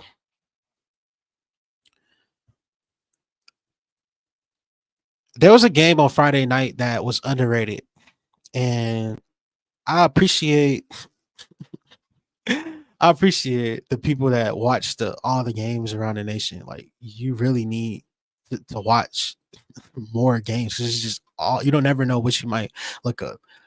There was a game that happened at Pitbull Stadium this past weekend. Yes, Pitbull Stadium. Pitbull. FIU Stadium is named after Pitbull. The Central Michigan Chippewas that started week 1 hotter than fish grease. They went into Miami, and it wasn't the same Central Michigan Chippewas team that came back on the bus, because they totally expected to go down to FIU and win. But when I tell you that did not happen, my friend, FIU put up 52 points. They won 52-16 at home. From the beginning, it was clear FIU was there to set the tone. From Jump Street, Keon Jenkins was leading the explosive attack, both in the air and on the ground. Tom K, hope you keep an eye on Syracuse this season. Oh, yes. Thank you for telling me that. We had to talk about Syracuse really earlier. We'll talk about them at the closing of the show to wrap it all up and put a bow on episode 3. The first quarter, it got out of control for me. And that's why I said to myself, FIU has some talent. FIU has some some players. And the best thing about FIU is not Pitbull Stadium. It's the fact that they can be explosive, and they got some fireworks on the day. Jenkins went crazy. He had 3 touchdown passes on the day, 36-yard strike to Eric Rivers, 17-yard touchdown toss to Nas Burris. And then defense started contributing to the fireworks too, because Brian Blades, the second, had an interception return for 21 yards for a touchdown. And now FIU is up 28-0. And I'm sitting there looking to myself like, oh my gosh. When it rains, it pours. And the old man snores loudly. CMU found brief life at the end of the half from a 12-yard pass from Joe Labas, because Joe Labas, I like Joe Labas so far this year for Central Michigan. He's not in this game. He made the score 28-8. But FIU said, nah, no mas. Keyshawn Owens added a 26-yard touchdown in the third quarter. Lexington Joseph ended up getting crazy. And Luby Montrese Jr. added onto it in the fourth quarter with rushing touchdowns. Like, just punch in the face. Punch in the face. You want to get back up? Okay, punch in the face. I was just being a bully. FIU was just being a bully. And that's what I saw them be on Saturday. CMU's turnovers, they are a problem. And I know I said I like Joe Labas. I like them in week 1. Joe Labas in week 2. Man, FIU had 5 picks, man. 5. And FIU capitalized on every single mistake that CMU decided to make. And that is a difference. When it rains in beautiful Miami, it wasn't raining in this game, but when it rains, it pours and the old man snores. And CMU, this game was a bore. Joe Labas, 23 or 44. He had 190 yards, 2 touchdowns, and 5 interceptions. 5. DB Brian Blades had that interception return for a touchdown, 21 yards out, 35-yard rushing touchdown in the fourth quarter by Lexington Joseph. And Keon Jenkins had 3 touchdowns on the day for FIU, and they might have something special on their hands at quarterback for the FIU. I mean, they're going to work, man. I like to see it. Love to see it for FIU. And the best thing about FIU is not their Pitbull Stadium. It's the fact that they can string together wins like this against a Central Michigan team that I thought was actually going to do some things early in the season, especially out of conference. Well, they're 1-on-1 like I want a song. And FIU, oh man, FIU is looking good so far. Let's get into it. KT, you ready to get to the third one of the day? Because we had the Friday night game between SMU and BYU on Friday night. And SMU did not look particularly good. I'm not gonna hold you. Well, I do have some breaking news to, I guess, debut on Wrld of College Football episode 3.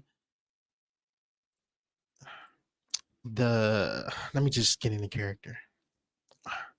Breaking news from Wrld of College Football, hosted by Moon. The SMU Mustangs will be starting Kevin Jennings as their starting quarterback moving forward in the season. You heard it here first. This is confirmed by ESPN not that long ago, right before I started the show. SMU ended up coming out at home, pony up Dallas.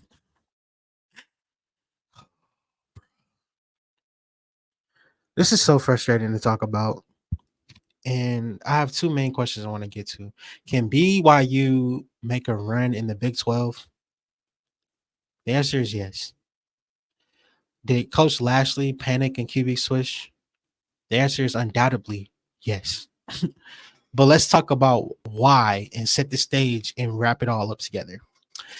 This game was a nail biter, but the thing that you need to know is BYU's defense looks for real, people. BYU shut down SMU in pretty much every single phase that you can hope for. SMU's kicker was the best thing that happened for SMU's offense on the day this past week. I mean, it was bad. BYU's defense was the unsung hero. They bended, but they did not break. They held SMU, the mighty SMU Mustangs, to 261 total yards. What? They had 144 yards through the air. What? The same SMU that is known for throwing a rock all over. What? With Preston Stone at quarterback, 144 yards through the air. It's not even that. That's the hard part to swallow. This is the part. BYU had 3 turnovers on the day, 2 interceptions, one that was so beautiful, so pretty. And they stalled SMU drives with continued, like just doing it continuously over and over and over again. Special teams unit goes out. Special teams unit goes out. One more time for the win. But you're not going to win like that in college football, just kicking field goals. Defense was the thing that stuck out to me the most. SMU's offense needs to be examined. It needs to be examined, bro. Like, let's just keep it a buck. How can SMU only go for 3 of 16 on third downs? Let's start there. If I tell you any college football team goes 3 or 16 on third downs, you're going to say that they lost. It don't matter if it's Alabama and Jalen Miro. It don't matter if it's Illinois, Wyoming, even BYU or SMU. If you go 3 or 16 on third downs, you're just bound to just out. And BYU's defense just had the clamps and the vice grip on them when it mattered the most and just stop after stop. And I'm not going to stop saying it, bro. BYU's defense can make a run, and their team can make a run if they're playing defense like this in the Big 12. They absolutely need to be taken for real. They are 2-0 on the season. They're 2-0 on the season. They held them boys to 144 yards in the air. We don't know. Well, at that point in time, prior to Tuesday, we didn't know who the starting quarterback was going to be because Rhett Lashley, leading us to our next point, was under question because what are we doing? You brought 2 quarterbacks to ACC kickoff and you said both of them do our program really good and for what we want to do this season. But we, the media, still had questions about this because we said to ourselves, like, okay, well, you still can only play one guy at a time. Like, how is this going to work? And they just made the switch recently, as of breaking news today, that Kevin Jennings is going to be the guy. But Kevin Jennings wasn't impressive to me at all in this game. Colin Rogers was. Colin Rogers gets a game ball from me for SMU because Wrld of Moon and Wrld of College Football, we love kickers and we love special teams the most. I will tell you that. But from Kevin Jennings' side, it wasn't impressive to me. Preston Stone, what is going on? Like, let's keep it a buck. What is going on with him? Is he still not fully healthy? Does he need more time? Is he still trying to figure out the curve with the adjusting to the game speed? We saw week 1 how he came in and he just didn't look okay. This week we go to it and then we just have to just accept Kevin Jennings, and this is not me knocking and trying to pile on a kid. I talked to Kevin Jennings personally at ACC kickoff, but he would even tell you that his play has to be better. But I put the spotlight on Coach Lashley because why are you putting them kids in a situation where it's like you don't know who the guy is? And I thought that maybe it could work because I thought Lashley could overcome. But clearly the book is now out on this SMU offense. And anybody that has a pinky and a brain can tell you that BYU holding SMU to 144 yards through the air is not a good look at all for nobody. Now, for BYU, moving forward in the Big 12, teams have to take them for real. I think when you have tough performances all around from your team, specifically the defense, 2 interceptions, like the Enoch Nwinhing, 13 carries, 63 yards in the tutty on the day. Jake Resclaff for BYU. Just he wasn't great. He wasn't spectacular, but them 202 yards and a touchdown was all he needed. He did a great job managing the game, not throwing the game away. So if that can be the formula for BYU, then the future can be bright. But I know BYU fans are happy to say that the Cougars are 2-0 to start this young and beautiful college football season that we have so far. And World of College Football, we got to give love to this, even the Friday night games. And that was one of the clutch Friday night games. But did Coach Lashley panic? Absolutely. And to me, I think it's a tough pill to swallow when you have your ego get the best of you. Ultimately, I think Coach Lashley's ego got the best of him in this situation because you don't have to have two quarterbacks. You don't need one. If one guy is not fully healthy, just lean onto the other guy. We don't know what the future can have with Kevin Jennings being the starting quarterback now, but I say that if you're an SMU fan, you have to be hopeful because you get more of a sample size for Kevin Jennings. You get more opportunity to see what he can do. And that has to give you some type of life in every way possible. So from that game on Friday, we get led into another jam-packed day of Saturday games. And I'm not gonna lie, this leads me up into my next segment. So we're about to shift and segue. Moon. Where was Moon in the CFB world in week 2 of college football? Well, I had the chance to go to 3 games in week 2. I went to Clark Atlanta versus Allen University in Atlanta. Then I got the chance to go to Morehouse for their game. It worked out perfectly because Clark Atlanta played at 2:00 versus Allen. Morehouse played at 3 versus Johnson C. Smith. Those campuses were like right there next to each other, like literally right there. So it's just a 15-minute walk to get there. And then I went to the nightcap game where they treated me amazing. And I really do feel like family now for the Georgia State versus Chattanooga matchup that we had. And Moon was able to get out there and see Georgia State come with a 24-21 win over Chatty, the same Chatty that got smacked by Tennessee week 1. Yep. The same Georgia State that got smacked by Georgia Tech in week 1. Yep. I got a chance to see both of them. And this game was actually pretty close, bro. Pretty close. It was Dale McGee's birthday. So shout out to Dale McGee. It was his birthday on that day. And Georgia State was able to deliver.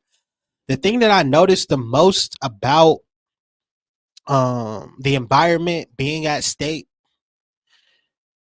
this new coaching staff, this new energy, it's just different than it was last year. Last year felt like they were suffering from imposter syndrome. Like you want to be this, but you're not this yet. And it's okay to admit that you're not this, but like it was like they were struggling from imposter syndrome. The community is coming out. Like Georgia State's community is coming out. Georgia State is happy to have Georgia State fans are happy to have this program winning. Like Coach McGee's first win on his birthday, I get goosebumps thinking about that. That had to feel great. We talked about that in the press conferences with him. But just the way that the fans came out and supported, like they were hosting some visits. They have some the high school kids come out. Coach McGee is very connected with the community, with the Atlanta high schools all around. So there's high school kids coming out, checking out the game. It was great to see the players at the end of the matchup, go give their gloves and their wristbands and their jersey, whatever they needed. I don't know if anybody gave their jersey, but whatever they needed to the kids, to the pups, man, because they're looking up to y'all. They want to be here. They want to see a good program be successful. And then you talk about just the nostalgia. The nostalgia of being at Georgia State is like goosebump worthy because it's the old Turner Field with the Atlanta Braves, and they converted it to Georgia State's home field. So it gives you a unique home field advantage. The stadium's capacity is getting, I think they could increase it with more people coming out, but there were people that came out. Even for the opposite side, for Chattanooga, Chattanooga's fans traveled well in this matchup. When I look at the X's and O's, it's really simple. Georgia State got caught in a situation where they looked at Chattanooga's name and saw, oh, them boys got smacked by Tennessee. We're going to just, this should be a breeze. And they got caught by Chattanooga. Chattanooga was out there dialing it up at one point.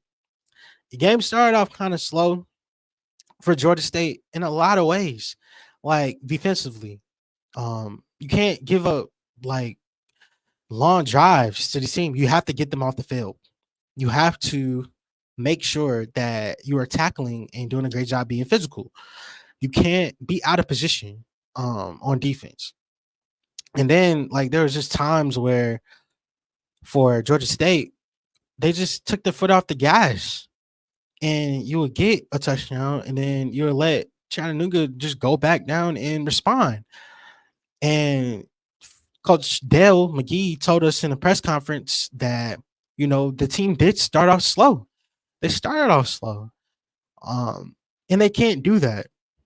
They really can't do that. They have a lot of newness around at Georgia State. Like the coaching staff is new. Really, the fan experience is new. The work that they're doing in the community is new. Like Coach McGee has actually put a highlighted focus on the community outreach and being more present in the community. I asked Freddie, the running back, um, for Georgia State at the end of the game, like how was it like seeing the fans really come out and support y'all for real? And he's told me that it was great. Like it was great seeing them come out. The way that they've been getting behind Georgia State, you can see the tide beginning to turn. Like this is my second time being at the stadium within the last 3 weeks because I went to the MEAC SWAC challenge kickoff in week 0, and then I was at Georgia State for this week. But I just felt this family atmosphere that Coach Dale McGee is bringing, and it's all rooted in communication. It's all rooted in accountability. It's all rooted in consistency and letting go. They He had to correct me in the press conference, you know, say like, hey, we wasn't focused on Georgia Tech because although Georgia Tech presented the physicality challenge, like we wasn't focused on them in the next week ahead. After that game, we took about 24 hours, reset. Back on Monday, we focused on Chattanooga, but I don't feel like their focus was all in on Chattanooga, which is why I hope that the physicality talk would linger over to see that like y'all gotta put foot on gas, full throttle. I want to see blowout. Tennessee came up and put 70 points on these kids. All right, I need y'all to go for 73. That's my thought process. And now me and a new Georgia State fan, I'm sitting here like, man, I need y'all to go crazy. And y'all have the talent to go crazy. Yeah, I do. And I look at this team, and there's a lot of bright spots. The quarterback, Christian, he went to Penn State. He ended up transferring. He just got there recently on May the 20th, and now they have a quarterback on their hands that continues to grow with this offense. There was a lot of uncertainty in the spring about Georgia State's quarterback room because we didn't know who the guy was going to be. Was it going to be Gibson? Was it going to be like, who was it? And now we see Christian as the quarterback now. And I talked to him just about what he wanted to work on in this matchup. Like what did he see in this matchup and what did he want to work on? And we talked about the offensive line and how they continue to answer the bell, continue to answer the challenge, and continue to drive home the fact that I have to be my brother's keeper. I have to be my brother's keeper, and I have to hold myself accountable. So Christian only got sacked one time in a game, and that was a fluke. If you ask me, that one sack shouldn't have counted, in my opinion, but it still counts. So that's pretty clean, if you ask me. He talked about his relationship with his offensive lineman growing. He talked about his relationship with just the team growing, just the communication, all together, because he just got there in his newness. So all I'm saying is that Georgia State might have some consistency at quarterback, and it might not wow you with just the numbers or anything, but just from a commanding presence, the leadership perspective, Christian is a leader. Like, Christian is a leader. He was telling them boys on the sidelines, like, hey, like, get it together. Them boys is about, like, we're down right now. We got to strike because the game is getting out of hand right now. They shouldn't be this close. And it was great to see the quarterback, the head guy, do that for a team like this. So that is one of the things that I noticed on the sidelines for Georgia State. Fan experience being amazing. Pounce is always great when I see Pounce. Pounce is just one of my favorite mascots. But it also was just great to see the energy. Lighted blue is a real thing. At the end of the game, they turn out all the lights in the stadium, and it's just nothing but blue.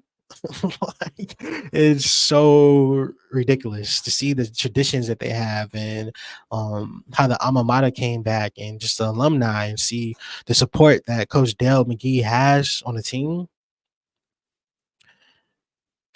24-21 is a great first step, and it's a great building block to move forward.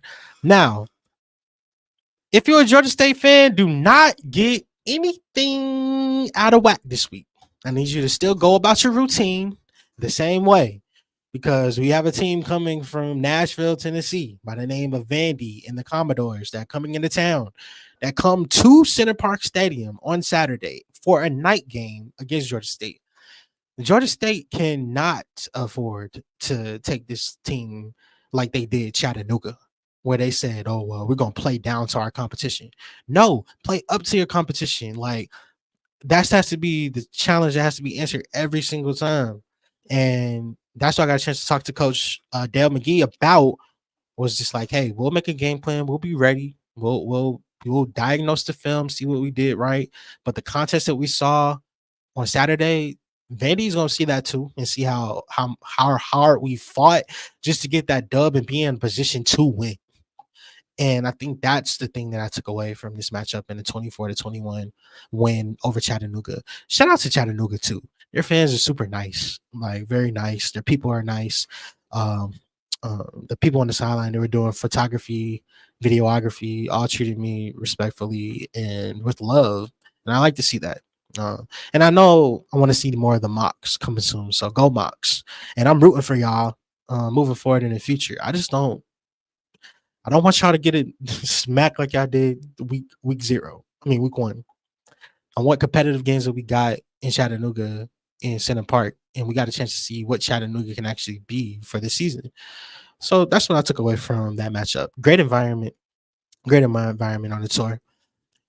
What's wavy? You tuning into Wrld of College Football. Shout out to all the people that's watching wherever you are. Hopefully your day and your Tuesday is going great. You can check out the show every Tuesday, every Friday, right around this time. We're going to make sure that you are taken care of. And the goal of this show is just to maximize the exposure for college football teams that don't get enough love, like the Georgia States of the world, Chattanoogas of the world, the HBCUs, the ULMs, and Nico, and talking about Tennessee maybe sometimes, just spotlight all the people, because college football is expansive and it's all inclusive, and we want it to be an all inclusive experience for us. And here at the CFB Nation, we believe that all schools should get some shine and get some love, especially if you rock with us. So we talked about a lot on this episode, a lot, and got about almost 2 hours worth of content for you to go, and we still got one last segment at the perfect timing, Governor.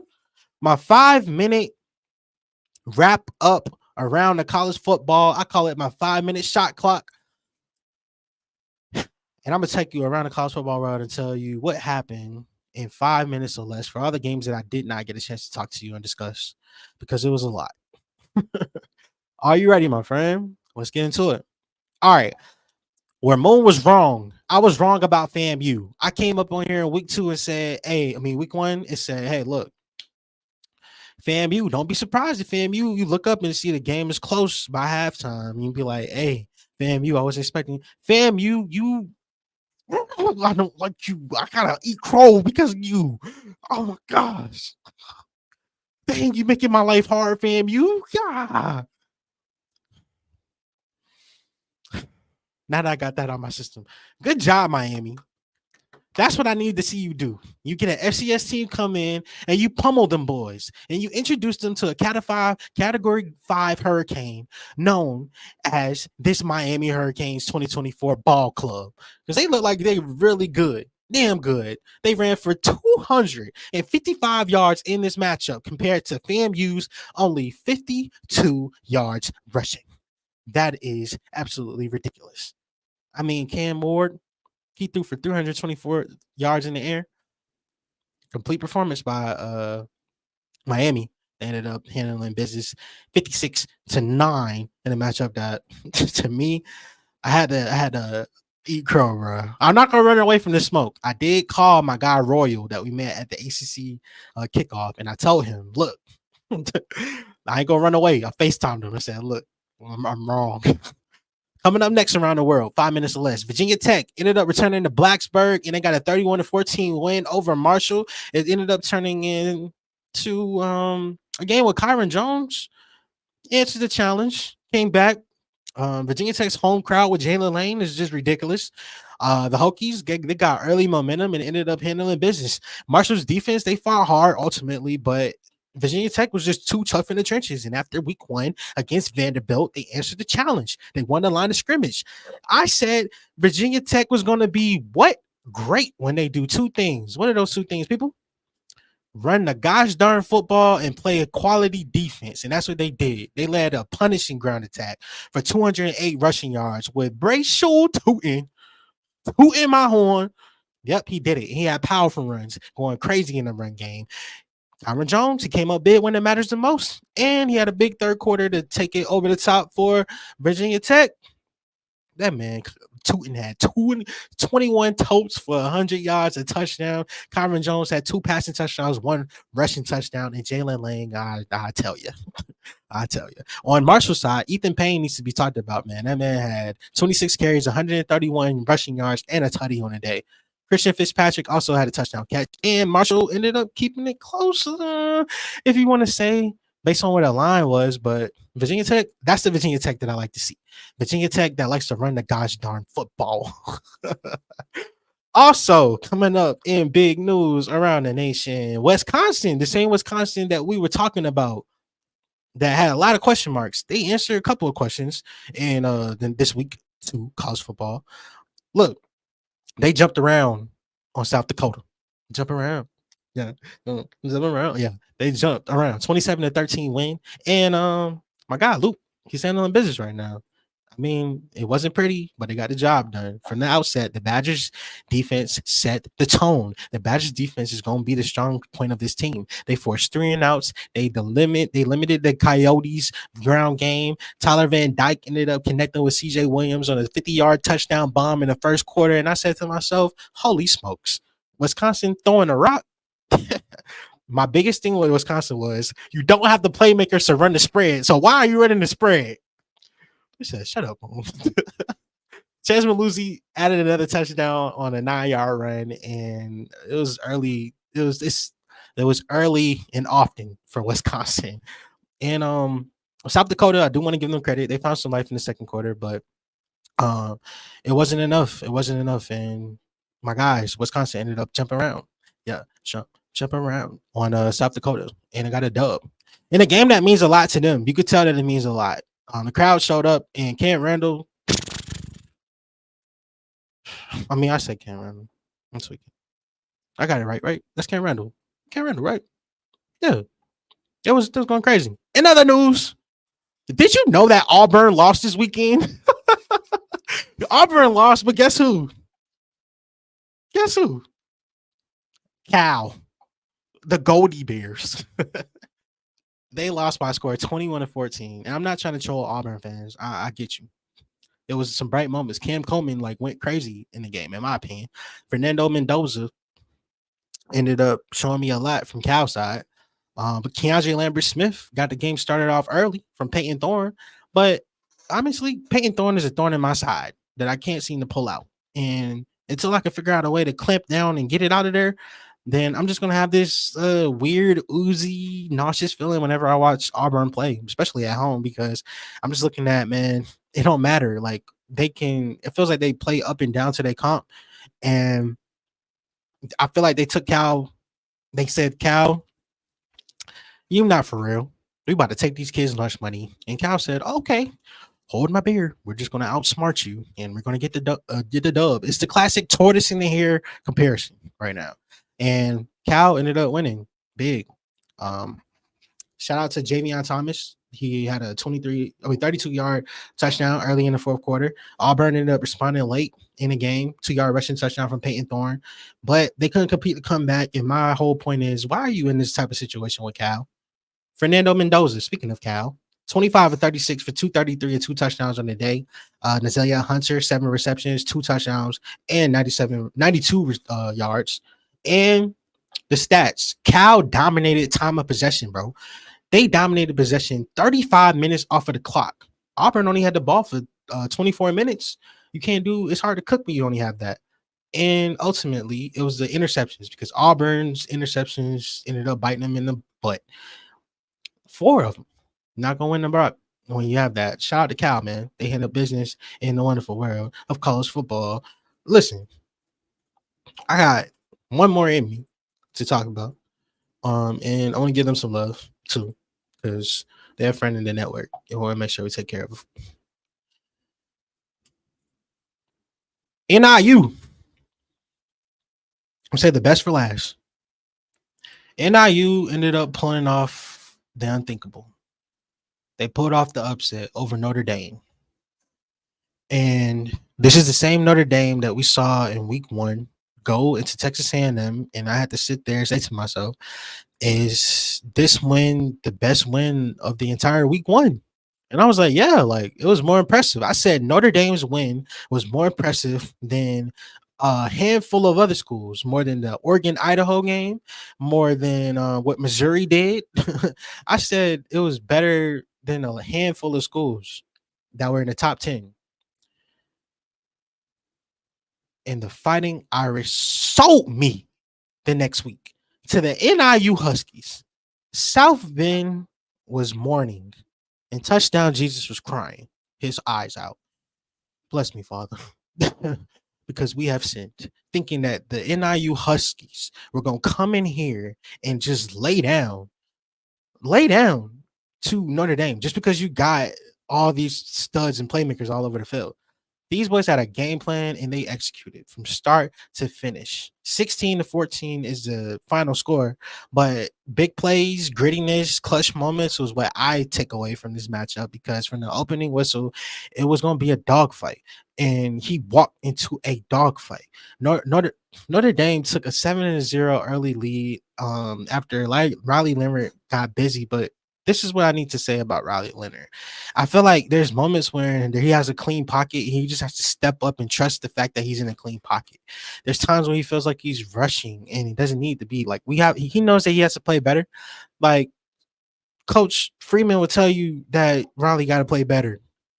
But when you talk about just how you just can't get things going, it wasn't like that on the flip side for Northern Illinois, because Ethan was going crazy. Ethan connected with Ontario Brown to tie the game. We had a 83-yard touchdown pass. And then by the end of the second quarter, NIU is up 10-7, people. And I'm saying to myself, oh my gosh. And what are we doing in this situation?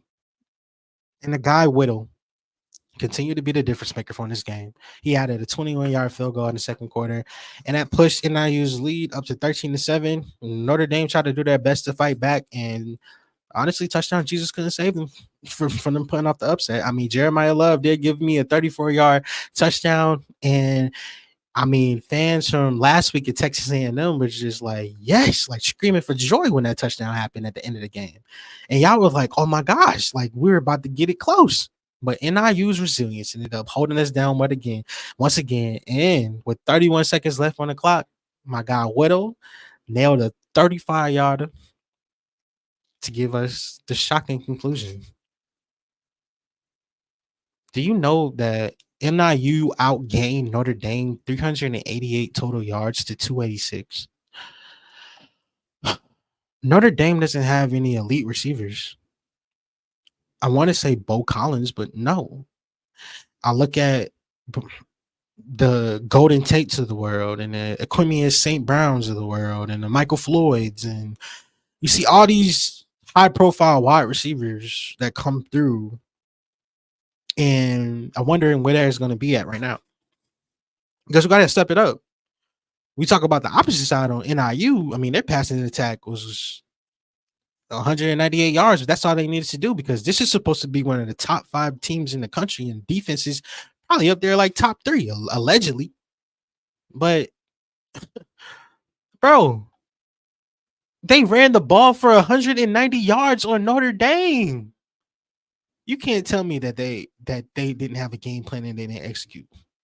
This is perfect way to end the show, because Notre Dame, they got held to under 300 yards. That's concerning. Less than 40% on third downs. That's concerning. So there's questions that need to be answered for NIU. And my question for NIU is, are y'all going to go undefeated? Because when I saw y'all in the Camellia Bowl last year, and I got a chance to party with y'all in the locker room after the game, and I got a chance to hear coach talk about, hey, like, look, the future is bright in front of us. We got high aspirations for next year. We're coming to win the MAC. Are y'all gonna hold me down and win the MAC, NIU? I got the win on your schedule. There's a team. There's no team that I'm looking at on the rest of the schedule that I can see that can beat y'all for real if y'all playing ball like y'all did this past week. That's my question for NIU. For Notre Dame, somebody had to expose the flaws. And over the first 2 weeks, I think if you look at the combination between the NIU game and the Texas A&M game, we kind of got the book on what Texas A&M wanted to show us about NIU and what NIU wanted to. I mean, what Texas A&M wanted to show us about Notre Dame and what NIU wanted to show us about Notre Dame. The jury is out for Notre Dame. Does this kind of ruin their college football playoff chances? In my opinion, yes, they are cooked. They are cooked, because I don't think that they're going to make it out of the live. I think they're going to have at least 3 losses. At least 3. And I feel very confident about that, actually. Very confident.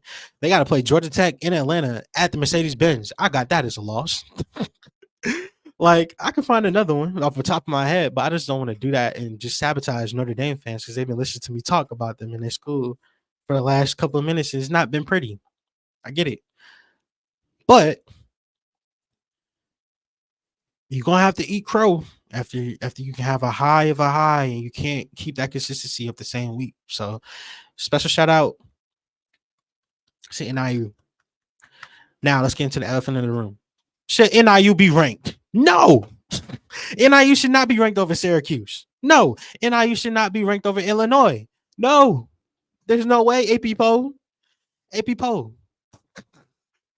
need to make our own poll. The world of moon. They got the JP poll. We call it the moon poll. Poll from the moon or something. I don't know. We'll figure something out. But there's no way that, in my opinion, that NIU would get in over over Illinois or Syracuse. Those 2 teams by themselves. So that's my 2 cents on the AP poll. And we made it to the end of the show. Clap it up to yourselves, people. Clap it up to yourselves. Oh, on the episode where I talked about Fran Brown having Georgia Tech fans in the chokehold like Jody. What'd you say? Bruh. On the episode where we talked about DJ Lagway being the freshman sensation. That is that Billy Napier needs to trust, because he's gonna be the one that saves your job and your future at Florida if we just trust and lean into it. In the episode, we talked about NIU and them pulling off the unthinkable at the end. In an episode where we talked about a whole laundry list of other things, including Nico winning the Heisman in the Heisman front runner. Also, Kyle McCord being in the Heisman race. Clemson clobbering App State 66-20. North Texas staying mean with the mean face. You all limb handling work. Georgia Southern edging out Nevada. Virginia beating Wake Forest in a nail biter. Coastal rolling, and I mean rolling on a river over William and Mary. Champaign buzzing right now. Ohio outlasting South Alabama and getting their first win on the season. Shout out to Ohio. James Madison being gritty over Gardner Webb, winning 13-6. Fam, you just getting pummeled by Miami by a Category 5 hurricane. Virginia Tech returned back to the stadium in Blacksburg and came out with a dub over Marshall. Texas State won the I-35 rivalry. Navy is 2-0 after a gutsy win over Temple. Toledo handled business in their home opener. Wisconsin jump around. Cal ended up handling business at Jordan Hare. NIU got the upset. Iowa State won a nail biter over Iowa. Sorry, Iowa Hawkeyes fans. I'm so sorry. Utah ended up outlasting Baylor in Salt Lake City. UNLV put up 70 points. Army in a rushing attack just crushed FAU. Kyle Monangai ended up having a career day. I didn't even get a chance to talk about that. Kyle Monangai. And last but not least, we'll end the show out with this. Will Cam Ward and Kyle McCord be the best quarterbacks in the ACC at the end of the year? Yes. I feel like they're the best quarterbacks in the ACC right now. I'm taking them. Who else is on there? Fernando Mendoza? All right, Fernando. I didn't mean to just throw you in there and get shade. They're the best two right now. And I wouldn't be mad if somebody sit there and told me that Kyle McCord has been playing better than Cam. I wouldn't be mad, because the way Kyle McCord has been reading in his eyes, the way his eyes are connected to his feet, the way he's processing reads. You saw Jalen Milroe literally sit in the pocket, stand in the pocket with a ball like this with flat feet in the pocket. And Western Kentucky is over here getting pressure on him. Just locked in on one receiver. But you got my guy Kyle McCord just like, I'm just going from just target to target. So I'm looking at that and I'm like, yo, Kyle McCord, I think he can be good. Just too many question marks in North Carolina. There's too many question marks. I know Malik Murphy got a win. Shout out to Malik Murphy. I know I added Duke into the episode. Shout out to Malik Murphy getting a win, but I don't think he's on Kyle McCord's level. Nope. Cam Ward, yeah, they're up there. But outside of that, Haynes King, it's like he's probably on the outside looking in right now of the top two. Who else? I'm not putting DJ in there right now. Nope. Preston Stone to Kevin Jennings. Nope. Fernando. Nope. Who else? Who else I didn't miss? Grayson McCall. Nope. Sorry. Should have had a Milky Way. They should have had KC Concepcion too. Who else I need to talk about? Like, I don't want to go down all the teams in the ACC to talk about their quarterback position and say whether or not they have a chance. But yeah, man. Oh man, I appreciate y'all tuning in, man. I love college football. I live this in my daily life, and I just wanted y'all to bring y'all into something that kind of chronicles what we do at CFB Nation and immerse you into what my daily life is and what my thought process is on these games. Now, I know when you look at the show, it's somebody that pops in and sees it might be 2 hours, but listen, man. The amount of content I give you and the amount of teams that we covered over the 2 hour stretch, I feel like the goal is just to have you be more knowledgeable about what's going on around the country and keep you up to date with what's going on in the beautiful world of college football, because it's expansive, it's growing. And from the highs of highs to the Oregon Duckies that cannot score to the lows of lows. Like Division II people where Clark Atlanta got a dub over Allen University on the last drive of the game. We trying to make sure everybody is taken care of in the world of college football. For me, the way you ever do it, I send y'all off into your day. You can follow me at CFB Moon on Twitter. CFB_Moon on Twitter. That's the best way to connect with me. Stay tuned to see DCFB Nation. And also, special shout out to SeatGeek, because if you use the promo code DCFB Nation, you can get $20 off your first purchase. Who don't like to save some money?